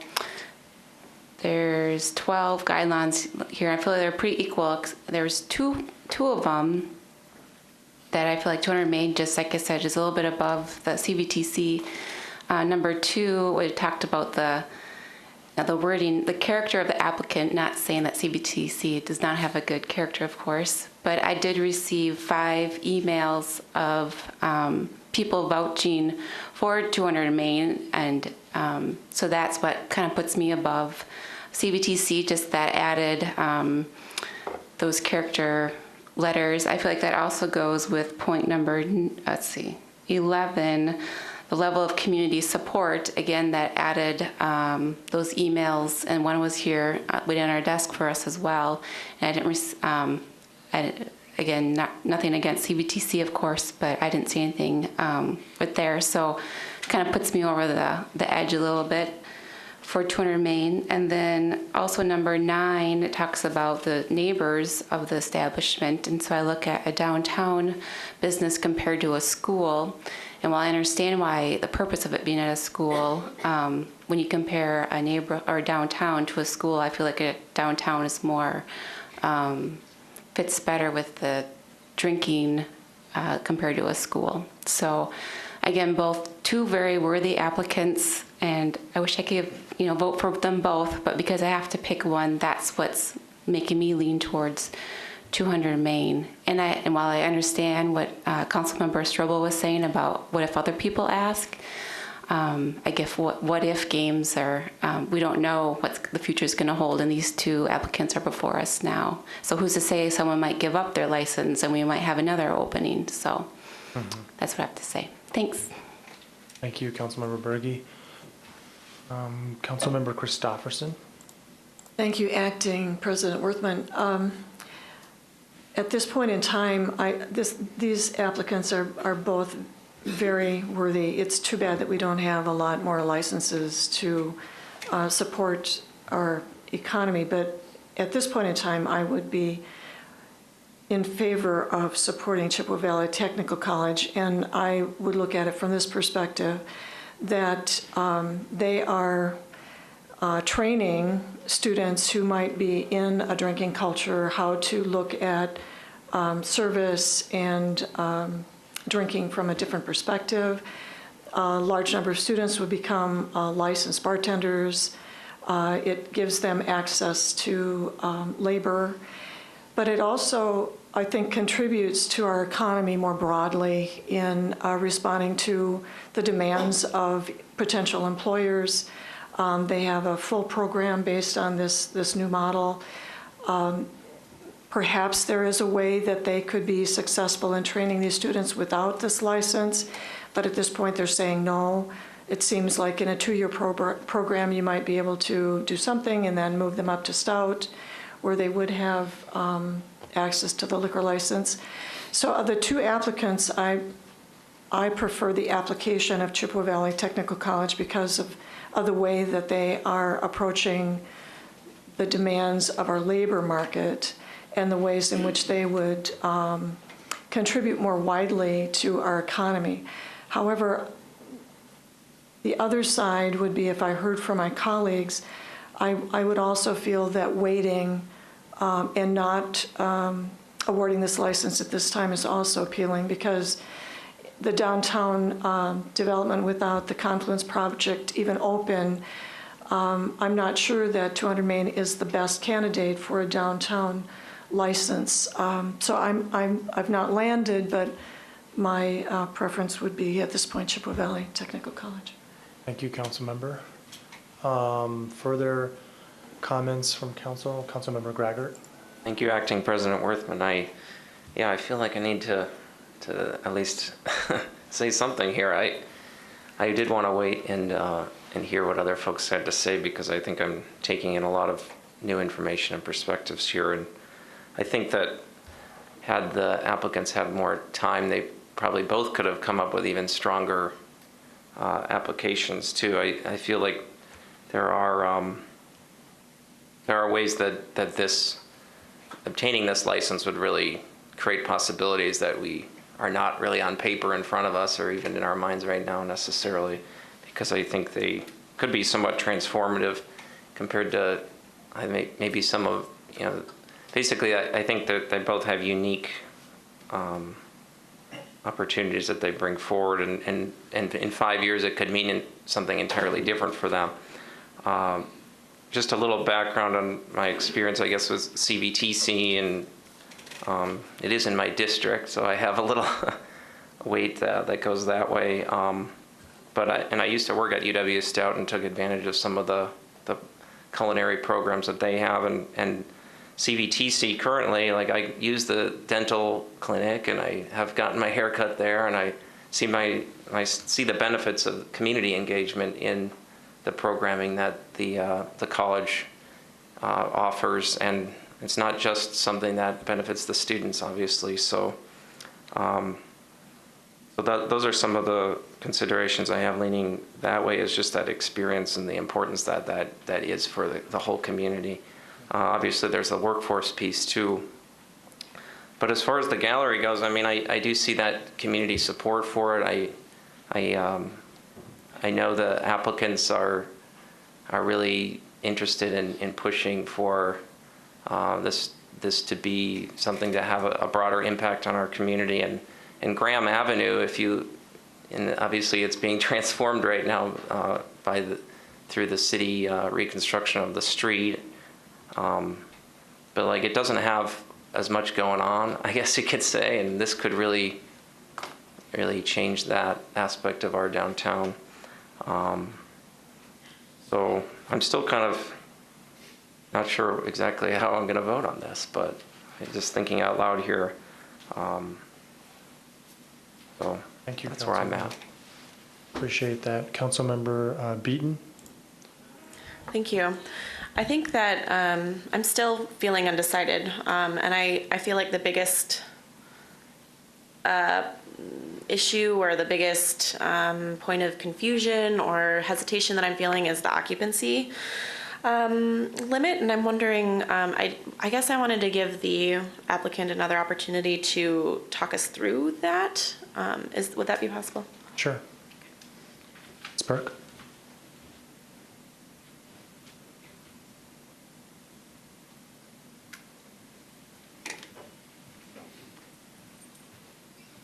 Thank you for the opportunity to clarify. I did want to point out that the license committee process that we witnessed and we went through with the questions regarding occupancy were dealt with a gentleman that I don't see in the room, so I can't remember who he was. But the question came up as to whether the occupancy issue with a bathroom would enter into the decision that the council had to make, and the answer was no. And my request at that time was, when do we know if and what we should be doing? I've gotten some assurance that there would be no problem dividing the size of bathroom we have right now into two, and John Mogensen has been supportive. And so we don't think that's a problem to increase that amount to 80. But it concerns me that anything that is decided here today to have what I was told, the occupancy issue not be a part of the decision, makes it difficult to if I had known that it was going to be, then I would have had definitive answers from my landlord. And we certainly have every intention of complying. And just to point out also that the Pablo Center and the Graham Avenue is ready to go, and the Pablo Center opens in 2 weeks. So with that is coming many different events. The Fall Festival is engaging many people as well. And so we are ready to go, and we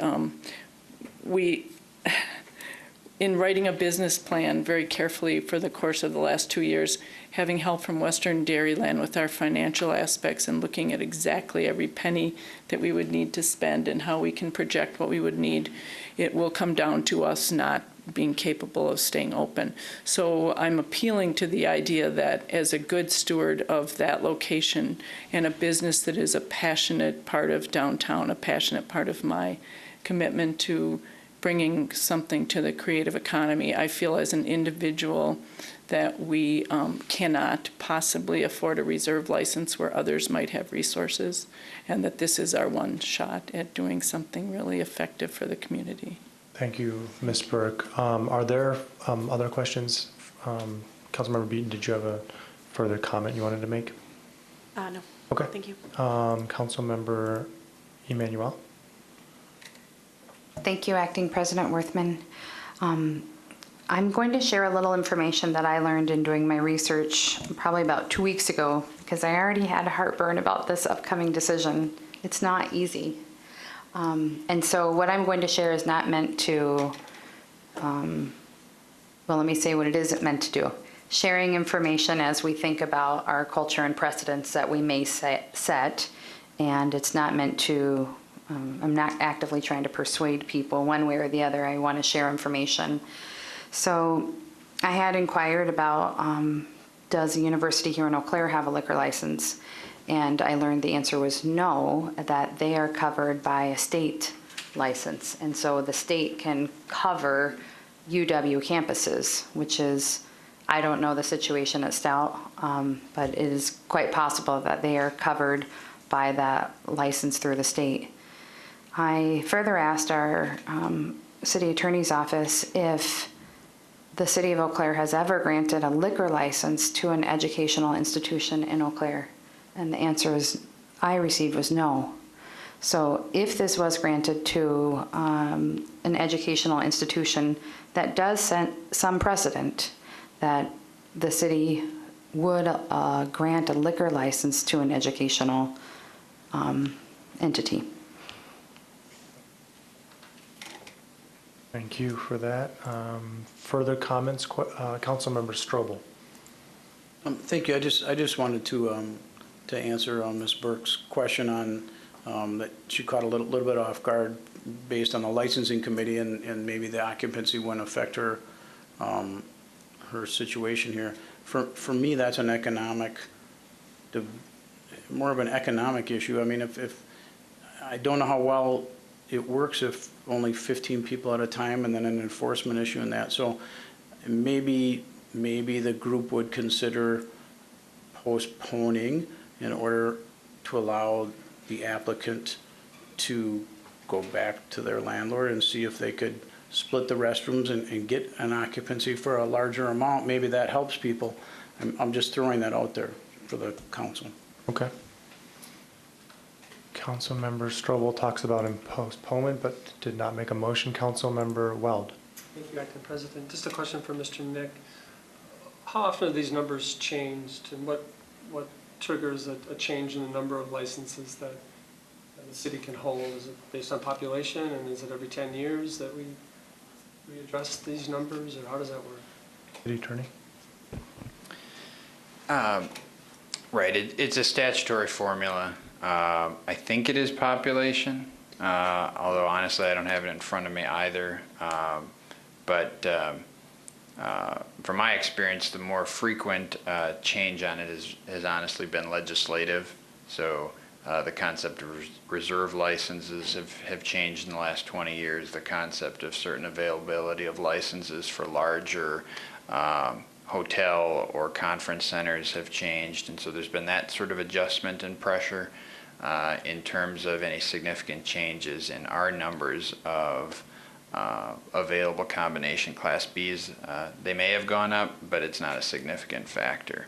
And again, without having that Chapter 125 in front of me to calculate it, I couldn't answer specifically. But I wouldn't count on that as a source of finding more licenses. So more is usually statutory. Otherwise, it's been a relatively finite number, and then it's a shifting of licenses among licensees, which honestly, if you take a look at the background of Chapter 125, that's really what it's about. It's creating scarcity, so it creates some value by the license holders. And so usually what happens is they're surrendered and transferred. You all get to approve whether they're transferred or not, but behind the scenes there's usually value paid for those licenses in private transactions.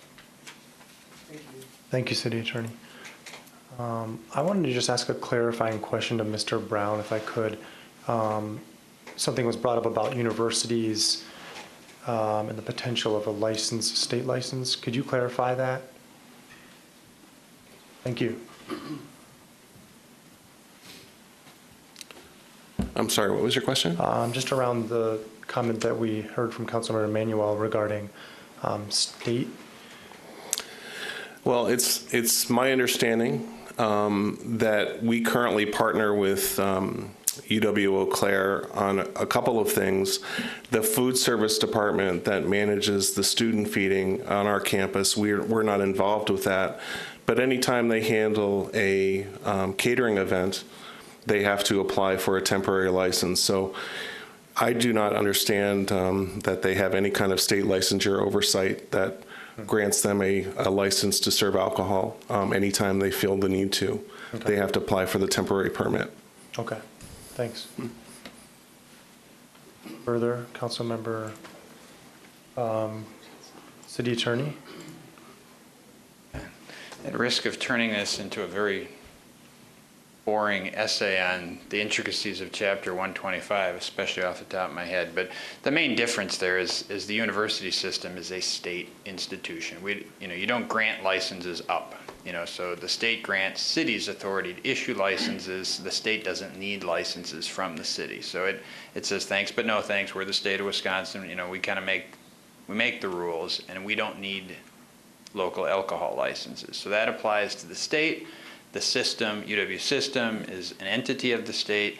CVTC is not. It's a different type of regional technical education system controlled by different statutes. It doesn't enjoy that same privilege. Actually, neither does the city or the county. We can issue sort of permits to ourselves, but we have a different process as well. But again, the state exempts itself from all that and simply operates under state permission that it grants itself. That's helpful. Thank you. Councilmember, I think it was Graggart. Did you have something else? President Worthman, perhaps this is actually another question for Mr. Brown from CVTC.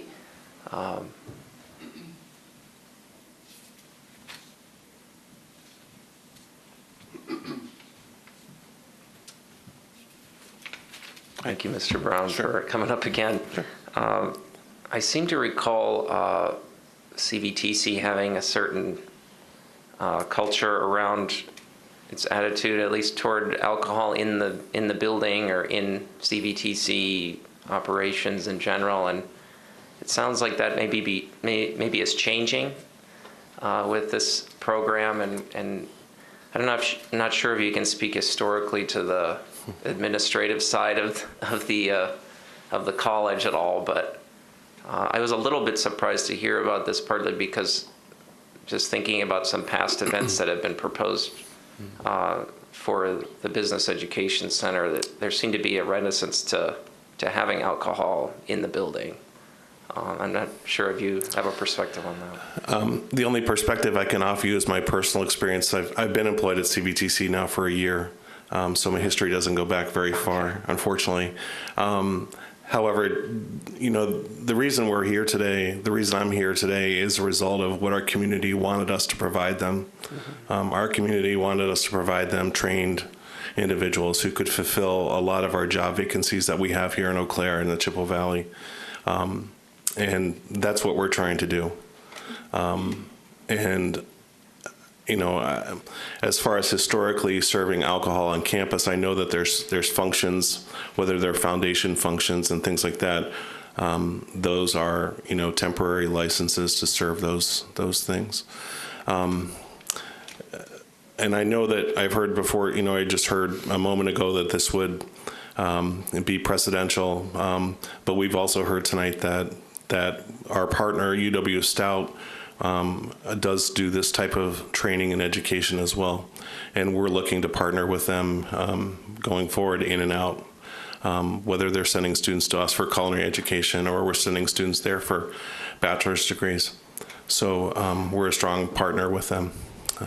Thank you. You're welcome. Thank you. May I have a follow-up? Sure. Thank you.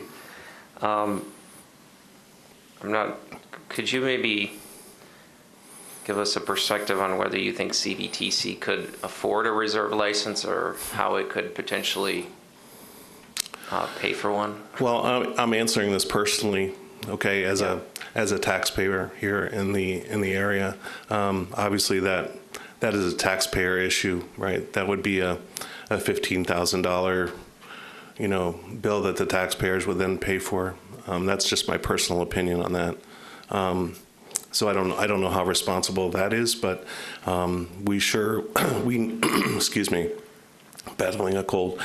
We sure do need this to train the employees that we'll be providing here in the area. That's what we're applying. Thank you. Thank you, Mr. Brown. Thank you, Councilmember Graggart. Further comments on this? Are we ready to vote? Councilmember Strobel. Yes, and maybe this is for Ms. Stromberger. I remember the conversation when the Kaiser Lumber Company came for its liquor license, and we had so few. So let's assume this happens that the full license goes to 200 Main and the reserve license potentially goes to technical college. Now we're down to 4 reserve licenses. What do we do if we do have some restaurants and new facilities that are coming in downtown and we sort of run out? What is the process that we as a council will go through? Stromberger will. Sir. So you're saying hypothetically, if all the reserves have been taken, what would we do? That's the situation that a lot of communities are in across the state. A lot of communities are entirely maxed out on not only their regular license, but their reserves as well. And sometimes you'll see specialty legislation to accommodate something like that. If it's a major project, that'll go through the state legislature. There are some really unique situations in Chapter 125 that say specifically in this county for this type of business, we will grant one additional alcohol license. So that it's specifically only one business fits the category that they've narrowed down. But those are very few and far between. So, businesses can make do with, if they're a restaurant, they can get a Class C license or they can get the Class B beer license, but they wouldn't have necessarily the full liquor license available. City's very limited with what we have, and that would have to be a much larger deal than just a city council. Yes. Okay, thank you. Further comments, further questions?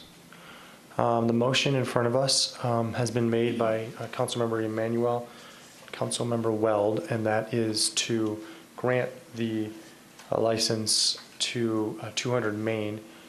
I think we've exhausted all of our questions, and seeing no more, will clerk please call the roll on this motion.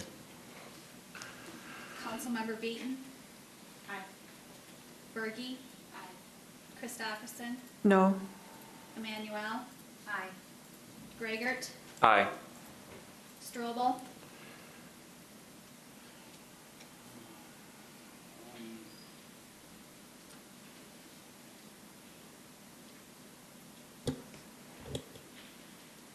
No. Weld?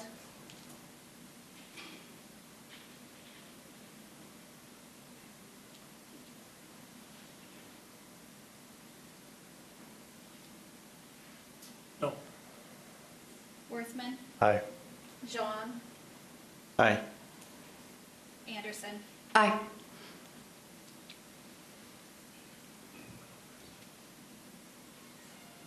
And that motion passes on a 7-3 vote. We move then to a motion to indefinitely postpone consideration of granting combination Class B intoxicating liquor and ferment malt beverage license to the following applicants, and that would be 6. My apologies. The number of the to CBTC. Do I have a motion? Yeah, to CBTC from Councilmember Beaton, seconded by Councilmember Zhang. This is to postpone indefinitely the application of CBTC. Is there any comment on that at this time? Councilmember Emanuel?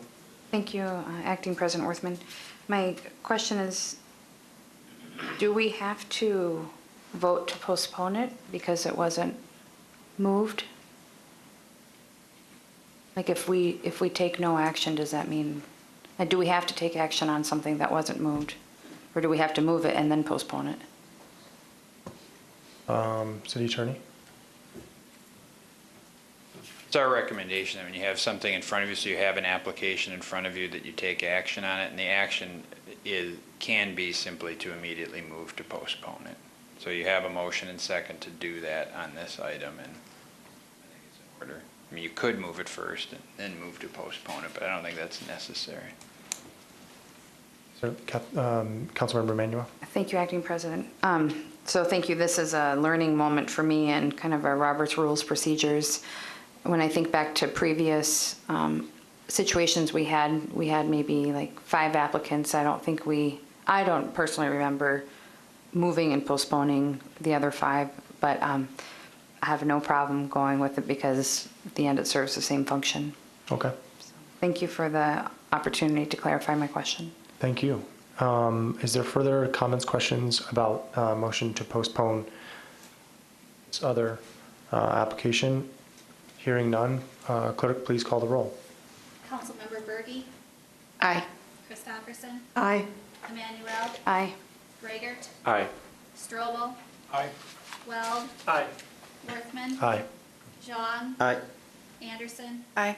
Beaton. Aye. And that motion passes. And I want to thank council, and I also want to thank the applicants for respectful and informative and good discussion on those items. Thank you. Moving then to our next agenda item, which is an agreement with item number 15 is a resolution approving a memorandum of understanding between the City of Eau Claire and the Eastside Hill Neighborhood Association for fundraising efforts to expand access for outdoor activities through capital improvement to Boyd Park. Mr. Peppinger. Good afternoon. Before the City Council is a memorandum of understanding by and between the City of Eau Claire and the Eastside Hill Neighborhood Association. This MOU is for the Eastside Hill Neighborhood Association to fundraise for improvements at Boyd Park. The group will be required to fundraise for the entire cost of the project and amenities before the city will commence any construction of the project. The improvements shall consist of the following: playground equipment, benches for overlooks to the Eau Claire River, development of a community and/or neighborhood garden, an enhanced nature trail down to the river, creation of a path in the naturalized prairie area, historical, educational, interactive amenities to consist of plaques or information boards or stands, and a conceptual design plan for Boyd Park. This memo of understanding includes the responsibilities of the city, the Eastside Hill Neighborhood Association capital campaign in terms of the agreement. The Department of Community Services finds that this partnership will be beneficial to the parties and the community as a whole by creating new attributes and amenities within the park. Mr. Mark Ruddy from the Eastside Hill Neighborhood Association is here today to answer any questions, and as always, I'll be happy to answer any questions you might have. Thank you, Mr. Peppinger. We have a question from Councilmember Strobel. I would love to talk to Mr. Ruddy. Oh, sure. Okay.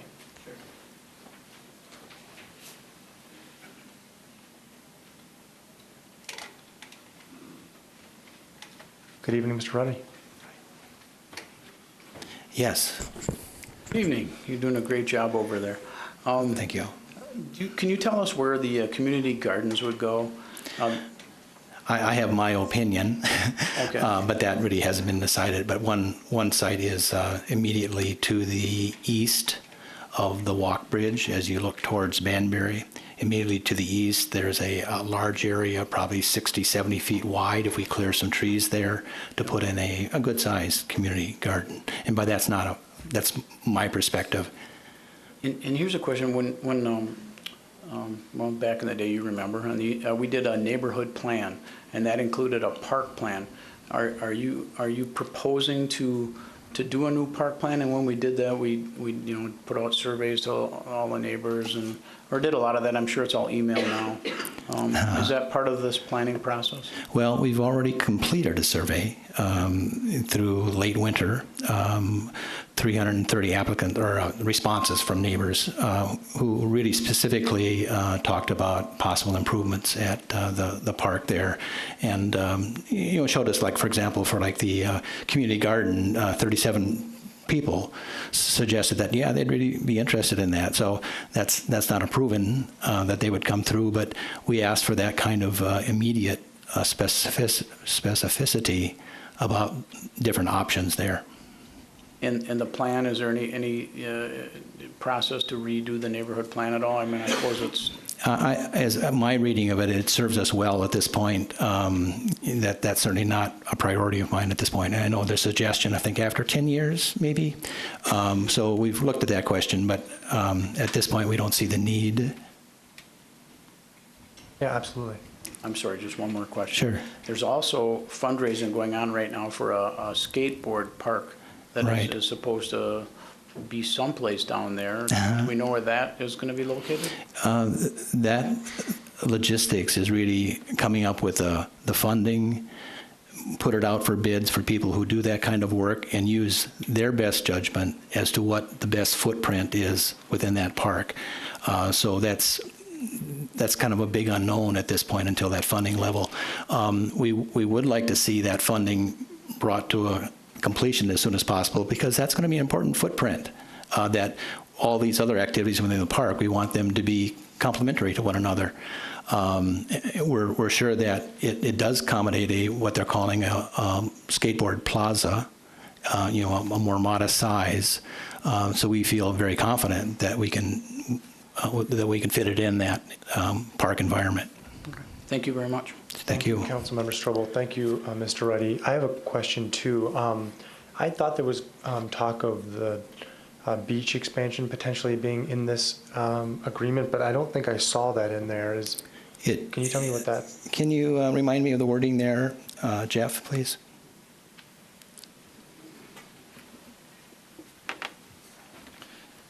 We did discuss that. However, with our water safety task force group, they advised us against doing that. So that's why we looked at doing an enhanced nature trail down to the river, rather than creating a beach on the river.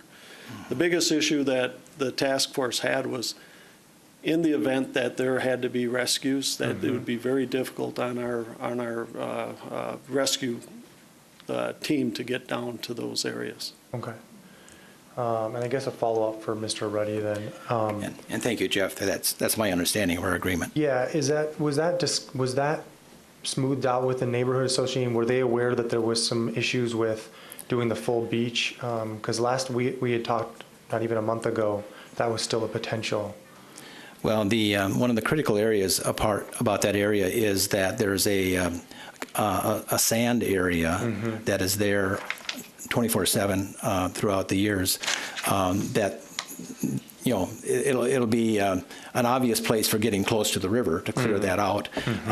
We're calling it river access and not a beach. Okay. I'm sure Chris Buskey, when he takes his children down there, will have them put their feet in the water, and good for him. But but we feel comfortable with it. Okay, thank you. Are there further questions from council members of Mr. Ruddy or of Mr. Pippinger about this agreement? Councilmember Emmanuel. Thank you, Acting President Worthman. Thank you, Mr. Reddy, for coming down and also for your leadership. Sure. Why do you think it's important for the neighborhood to enter into an MOU to have public improvements made? And I think a little bit about now, do other neighborhoods have to enter into a partnership? So I know you're a very thoughtful citizen and wanted to just hear a little bit of why is this okay with you? Sure. I've been president for 4 years now, and from day one, there's been discussion of different improvements in the park. And so this was, we've discussed it to say, okay, if we're going to be serious about these improvements, let's find a way to make it happen. One of the realities is that we're not on the timetable to be looked at by community services for improvements for many years out there. 7, 8 years probably before the city would say, okay, we can focus on you and do some improvements. We have so many people on our steering committee who want to take action on some of these improvements for their children, for my grandchild.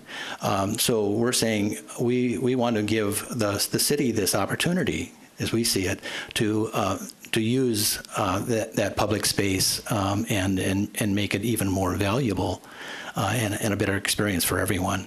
So we're ready to move now, not to wait 7 years. Sure. Thank you for that. And are there further questions, Mr. Ruddy? Councilmember Graggart. Thank you, Acting President Worthman. Mr. Ruddy, thank you for your proactive commitment here to fundraise, in fact, for improvements. Mm-hmm. I guess you have a long list of objectives and goals for the park, and I guess I wanted to get a sense of what you feel the steering committee and the neighborhood association would be focusing on first in terms of fundraising, or in terms of the timeline that you think is realistic. One of the areas that stands out to me is that river access piece, and I think that does for other folks too. And some of that comes down to tree removal, so I also have a question about how we can minimize that, but still provide the type of views that we want to see, and how you strike that balance with river views and keeping trees and natural views and things like that. Right.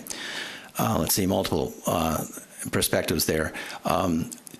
Again, we haven't made an official decision from our steering committee as to what's going to be the first point project, although there has been the most amount of energy talking about river access. So that's certainly a potential thing. Right now, we're working with a corporation in the city that we're hoping would do tree removal for us down there close to the river. That would be a huge boon for us to get help worth thousands of dollars. And in terms of access to trees, there's like to put in a community garden at that spot that I described. There's 10 trees there that would come down. They're all on the flat part of the park area, not going down into the valley. So potentially we would be taking out at least 10 trees there in that area to facilitate that, while always asking, do we have to take this one down or not? One interesting thing the city community services came up with was, how can we harvest some of those trees to use in the urban program?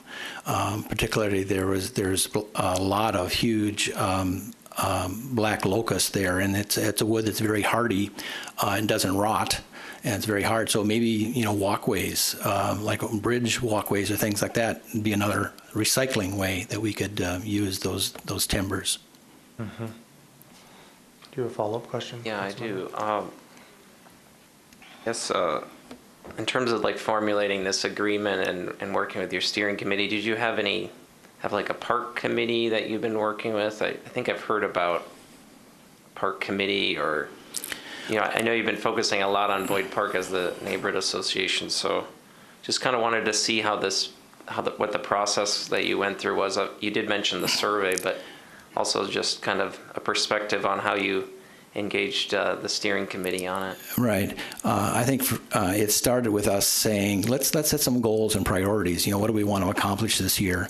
And so let's get that defined. So that energy I took action on by doing using the university's leadership program by Dr. Scott Lester, where we found students who wanted to do service learning. So we called that, coming together with those 4 students and myself, we called it Boyd Park Plus, just as, hey, we're going to improve this area. And so that was a group that then decided, hey, what we really need here is a survey. And then we went to a neighbor, Dr. I'm not sure, maybe I gave her another title, Lori Bicca, who's in the psychology department at the university and is familiar with grant writing and things. So she helped us create the survey that we used in the neighborhood to get feedback. It was predominantly on the use of aspects of Boyd Park. Thank you, Mr. Ruddy. Further questions from council? I see none at this time. Thank you. Thank you. Believe we have not motioned this resolution. So on a motion by Councilmember Zhang, seconded by Councilmember Graggart, this resolution, which is a memorandum of understanding between the City of Eau Claire and the East Hill neighborhood regarding Boyd Park improvements, has been moved. Is there further discussion on this item? Councilmember Christopherson. Now that the motion is on the floor, thank you, Acting President Worthman.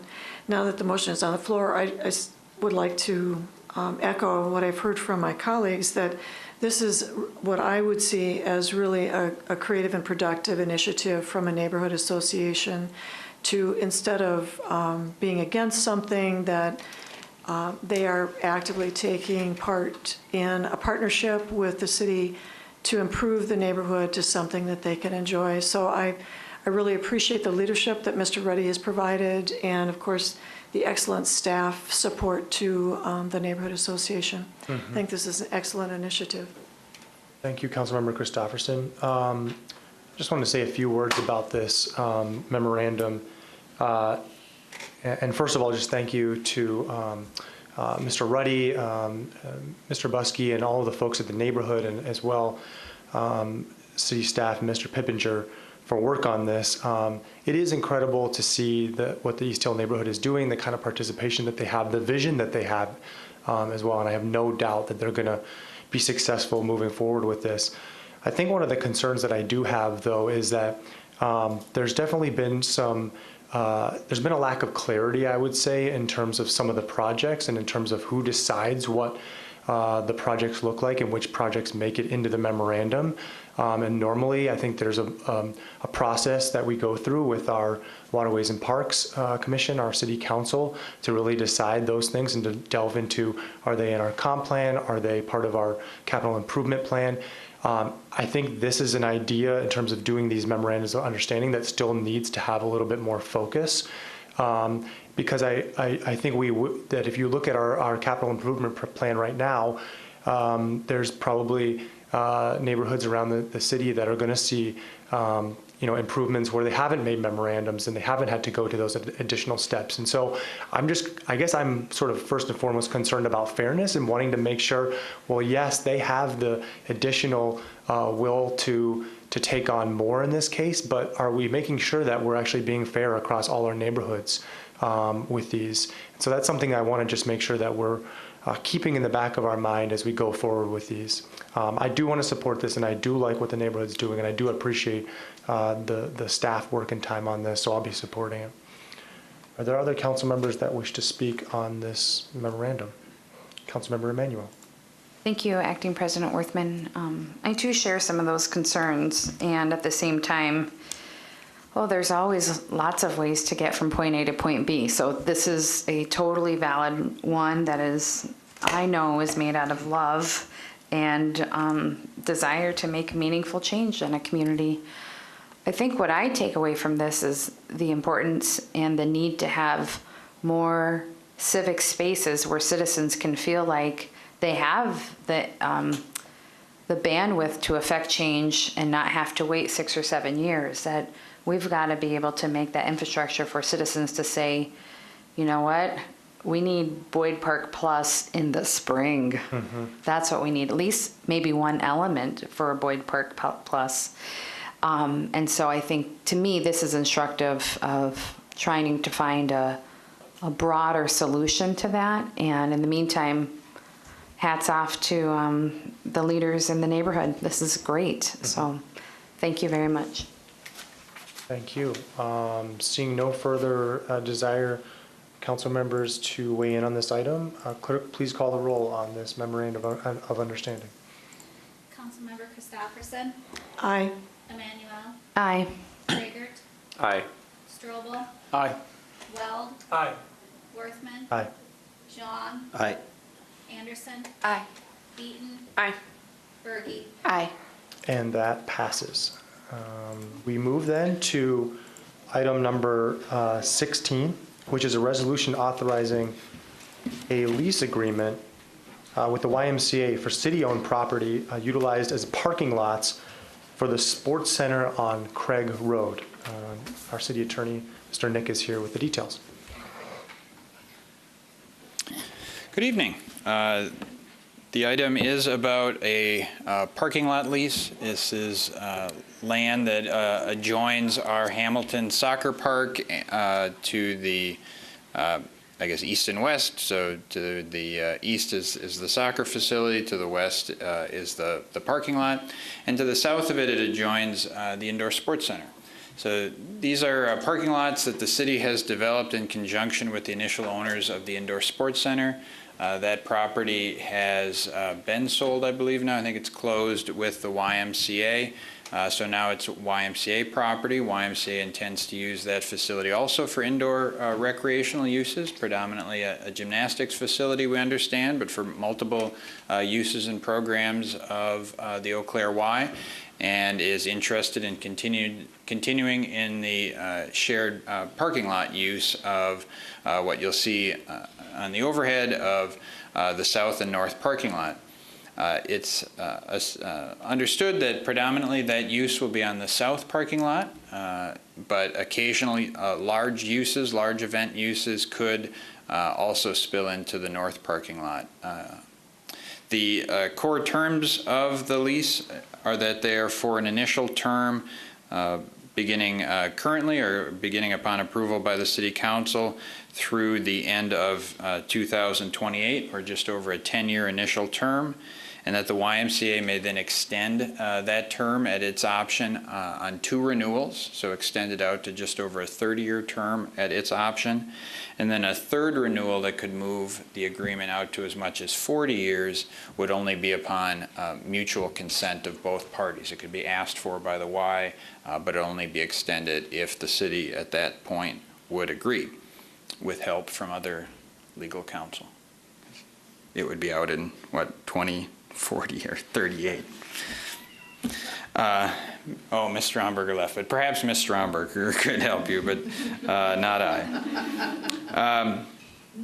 Rent for those terms, so there's a short little interim term here, just until the end of 2018. That would be a $2,000 rent, and then thereafter annually $6,000 per year in the first term out to 2028, moving up to $8,000 per year for the second renewal out to 2048, and then $10,000 per year thereafter, and any renewal that could go as long as 2058 is $15,000 per year. The YMCA the parties would split responsibility of upkeep and maintenance. So the YMCA, similar to the current indoor sports center, would take sort of day-to-day maintenance, mainly snow plowing, ice removal in winter. Again, just as current practices, the plowing would expect to be on those access drives, and then the south parking lot only clearing the northern lot if there's a large event in winter. And again, the city's use of that north parking lot really doesn't occur in winter because no one's playing soccer out there in winter. And then also any day-to-day, kind of garbage or refuse pickup. And then just like we're doing now, the city would be responsible for interim maintenance and long-term resurfacing. So things like crack sealing and repainting, which the city was doing out on that parking lot just this summer. And then probably in that 10-year give or take range, and city engineering is looking at a resurfacing of it, so probably a mill and overlay of that surface and other maintenance long-term. And that's really why you've got that lease rate, is to pay for those sort of expenses in conjunction with the city. So those are the core terms. I'm certainly available for any other questions, and I see that the YMCA's executive director is here as well, and I'm sure she would also be happy to step up should you have any questions. Thank you. Does council have, do council members have any questions of Mr. Nick or of YMCA at this time? Hearing none. Oh, Councilmember Berge. So just to clarify, it's pretty much the same contract as the city had with Indoor Sports Center. I mean, the payment I think is different, but the same. Who's in charge of what, plowing and maintenance and. On that aspects, it is. So the core concept that it's a shared parking lot, it remains a public parking lot, city-owned property, but it's shared in use. And the day-to-day maintenance being the Y and longer term being the city are all the same. What's really shifted is we've moved from a situation where the initial developers of the Indoor Sports Center helped pay for that initial paving of the lot and then received a nominal lease. Now we're moving to a lease rate that represents a sharing of the cost for that city interim maintenance and long-term repair. That makes sense. Thank you. I don't see any further questions. Thank you, Mr. City Attorney. Then on a motion by Councilmember Berge, seconded by Councilmember Christopherson, this agreement, again, a lease agreement with the YMCA for the city-owned property utilized as parking lots at the Sports Center on Craig Road has been moved. Do we have any discussion on this item at this time? Councilmember Strobel. Thank you. I'm really happy to support this. I know we had some closed sessions on this, and I think I'm very pleased that the city and the YMCA were able to work out a really favorable agreement, and I think this will be a really nice thing for the YMCA and a nice use of that facility. So I'm enthusiastically supporting it. Thank you. Seeing no further comments at this time, clerk, please call a roll on the agreement. Councilmember Emmanuel. Aye. Greigert. Aye. Strobel. Aye. Weld. Aye. Worthman. Aye. Jean. Aye. Anderson. Aye. Beaton. Aye. Berge. Aye. Christopherson. Aye. And that resolution passes. We're going to move then to our issuance of bonds, items numbers 17, 18, and 19.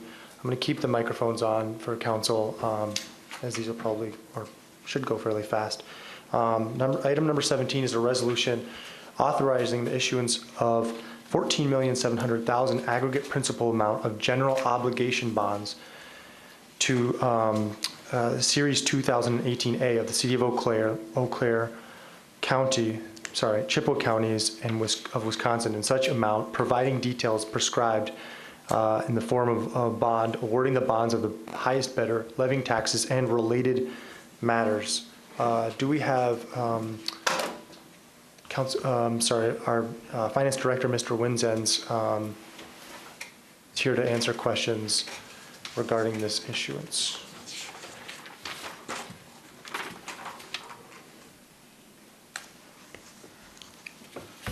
Thank you, Acting Council President Worthman, members of the City Council.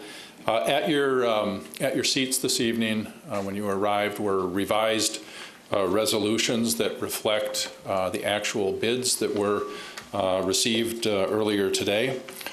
Just of note is that the final amounts of the bonds being issued is less than the amounts that were approved when the initial resolutions were adopted a month or so ago. The 2018A issue was originally estimated to be $14.7 million. The actual amount being issued is $14,330,000. Agenda item number 18, the original amount of the 2018 B issue was estimated to be $6,515,000. It will actually be $6,260,000. And then agenda item number 19, the 2018 Series C issue was planned to be $7,270,000. Will actually be $7,195,000. Overall, that's a reduction in those three issues of $700,000 from the initial resolutions that were adopted about a month ago. So these three issues are being used to finance the capital improvements that are currently underway in 2018. This financing is divided into three separate issues. The 2018A issue are tax-exempt bonds that are being amortized over 20 years. And as we discussed before, are being used for a variety of purpose, ranging from street improvements in Hobbs Ice Arena to refunding the 2009 B notes. At the time we discussed this a month or so ago, the interest rates were estimated to be 3.63%, and the total interest cost was estimated to be approximately $5.1 million. Bids for these bonds were received at 10 o'clock this morning with three bidders, with interest rates ranging from 3.1874% to 3.2247%. So a pretty tight clustering of interest rates. Staff is recommending the award of the sale to Baird from Milwaukee, Wisconsin. The total interest cost is estimated to be about $4.7 million, which is about $400,000 less than originally anticipated. With the 2018 B issue, these are 10-year tax-exempt promissory notes being amortized over a period of 10 years for such things as street improvements, land building equipment, library improvements, and also refunding of the 2008A debt. And that is just being done for savings purposes. Interest rates were estimated to be 2.253% on this issue. Oop. The total interest costs on this issue are estimated to be $984,000. Three bids were received for the promissory notes, with Baird being the low bidder again at 2.694%. Staff is recommending the award to Baird from Milwaukee, Wisconsin. The total interest costs are estimated to be about $947,000. With the 2018 C issue, these are 20-year taxable general obligation bonds, again being used for a variety of purposes, including parking improvements, park improvements, funding for land acquisition in the Cannery District, as well as refunding 2008 C debt. Interest rates were estimated to be 4.29%, and total interest costs were estimated to be a little bit over $2 million. Bids again were received at 10 o'clock this morning with five bidders on this particular issue. The low bidder, once again, was Baird out of Milwaukee, Wisconsin, with an interest rate of 3.5094%. We are recommending the award to Baird from Milwaukee.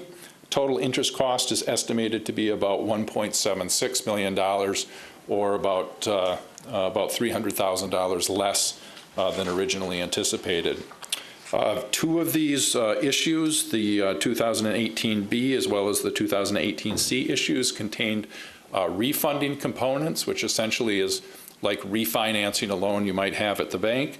I'd just like to point out that through these refundings at lower interest rates than when the bonds were initially issued in 2008, there's a savings of about $808,000 over the remaining life of those bonds, so fairly significant savings to the taxpayers from the refinancing of those particular debt instruments. So I would be happy to answer any questions. Council members have questions. Mr. Winzons? Councilmember Strobel. I don't have any questions, but I just love it when you come up there and you say you've refinanced and saved the taxpayers some money. I'm sure everybody likes to hear that. Thank you. Thank you. Further commentary from council members? Questions? Seeing none. Thank you, Mr. Winzens. Then on a motion by Councilmember Strobel, seconded by Councilmember Anderson, number 17, resolution number 17 on our agenda has been moved. Do we have discussion motions at this time? Seeing none, clerk, please call the roll. Councilmember Gregert, Aye. Strobel, Aye. Weld, Aye. Worthman, Aye. Jean, Aye. Anderson, Aye. Beaton, Aye. Bergy, Aye. Christopherson, Aye. Emmanuel. Aye. And that resolution passes unanimously. We move then to item number 18, which is a resolution authorizing the issuance of different number, $6,260,000 of aggregate principal amount of general obligation promissory notes, Series 2018B of the City of Eau Claire and Chippewa Counties, Wisconsin, in such amount, providing details, prescribing the form of note, awarding the notes to the best bidder, and levying taxes and related matters. Mr. Winsons gave us details on that. A motion by Councilmember Emmanuel, seconded by Councilmember Weld. Item number 18 has been moved. Do we have any discussion on this item? Seeing none at this time, clerk, please call the roll. Councilmember Strobel, Aye. Weld, Aye. Worthman, Aye. Jean, Aye. Anderson, Aye. Beaton, Aye. Bergy, Aye. Christopherson, Aye. Emmanuel, Aye. Gregert. Aye. And that resolution passes. Item number 19 is resolution authorizing issuance of $7,195,000 in aggregate principal amount of taxable general obligation funds, Series 2018C of the City of Eau Claire and Chippewa Counties, Wisconsin, in such amount, providing details, prescribing the form of bond, awarding the bonds to the best bidder, levying taxes, and related matters. That resolution will be moved by Council Members Beaton and Councilmember Zhang. Do we have discussion at this time? Motions? Seeing none, clerk, please call the roll. Councilmember Weld, Aye. Worthman, Aye. Jean, Aye. Anderson, Aye. Beaton, Aye. Bergy, Aye. Christopherson, Aye. Emmanuel, Aye. Gregert, Aye. Strobel. Aye. Thank you all, and that resolution passes. We move then to agenda item number 20, which is a resolution regarding our December City Council meeting. We've often in the past postponed this meeting. This resolution would be canceling the meetings for the 24th and 25th, 2018. Let Mr. Peters give the details on that. City Manager Peters. Thank you, Acting President Worthman. Yes, as you can see, this year, your second meeting in December would land on December 24th and 25th, Christmas Eve and Christmas. We thought you might like the opportunity to cancel that meeting. It's also consistent with your practice of canceling the second meeting in December and having, a little bit of break during the winter before starting out the new calendar year. Thank you, City Manager Peters. Are there questions about this item? Seeing none at this time, then on a motion by, I believe we're at Councilmember Gregert, seconded by Councilmember Bergy, item number 20 has been moved. Is there discussion? Hopefully everyone's in favor of this item. Clerk, please call the roll. Councilmember Worthman, Aye. Jean, Anderson, Beaton, Bergy, Christopherson, Emmanuel, Gregert, Strobel, Aye. Weld. Aye. And that resolution passes, and our December meeting, our second December meetings have been canceled. We move then to our ordinances for action, which is around zoning. Item number 21 is an ordinance rezoning property located at 3145 North Hastings Way from R1 and R3 to R2. And we had a postponement of this. Mr. Scott Allen gave us a presentation last night. Are there any additional questions that council members may have of Mr. Allen or anyone else regarding this rezoning request? I don't see any further questions or clarification. Then on a motion by Councilmember Strobel, seconded by Councilmember Anderson, zoning ordinance number 21 in our packet has been moved. Is there discussion? Seeing none on this, clerk, please call the roll. Councilmember Zhang, Aye. Anderson, Aye. Beaton, Aye. Berge, Aye. Christopherson, Aye. Emmanuel, Aye. Raegert, Aye. Strobel, Aye. Weld, Aye. Worthman. Aye. And that ordinance passes unanimously. We then move to our ordinances for introduction. Aldermanic districts, item number 22 is a charter ordinance relating to City of Council reapportionment of the aldermanic districts of the City of Eau Claire. Adoption of a charter ordinance requires a 2/3 vote of the elected body. Therefore, 8 affirmative votes are required of the 11 elected council members for adoption. Is there a desire at this time to move item number 22? Seeing no such desire, we will then move to our announcements and directives from the city manager and our city council. Thank you, Acting President Worthman. I only have 2 announcements for next week. Thursday afternoon at 5 o'clock is the ribbon cutting for the Pinehurst Playground equipment. And then Friday morning is Eggs and Issues. If you have not signed up for that, please contact Kathy. Thank you. Are there any announcements or directives from council at this time? Seeing none, then on a motion by Councilmember Emmanuel, seconded by Councilmember Weld, this meeting will be adjourned without opposition.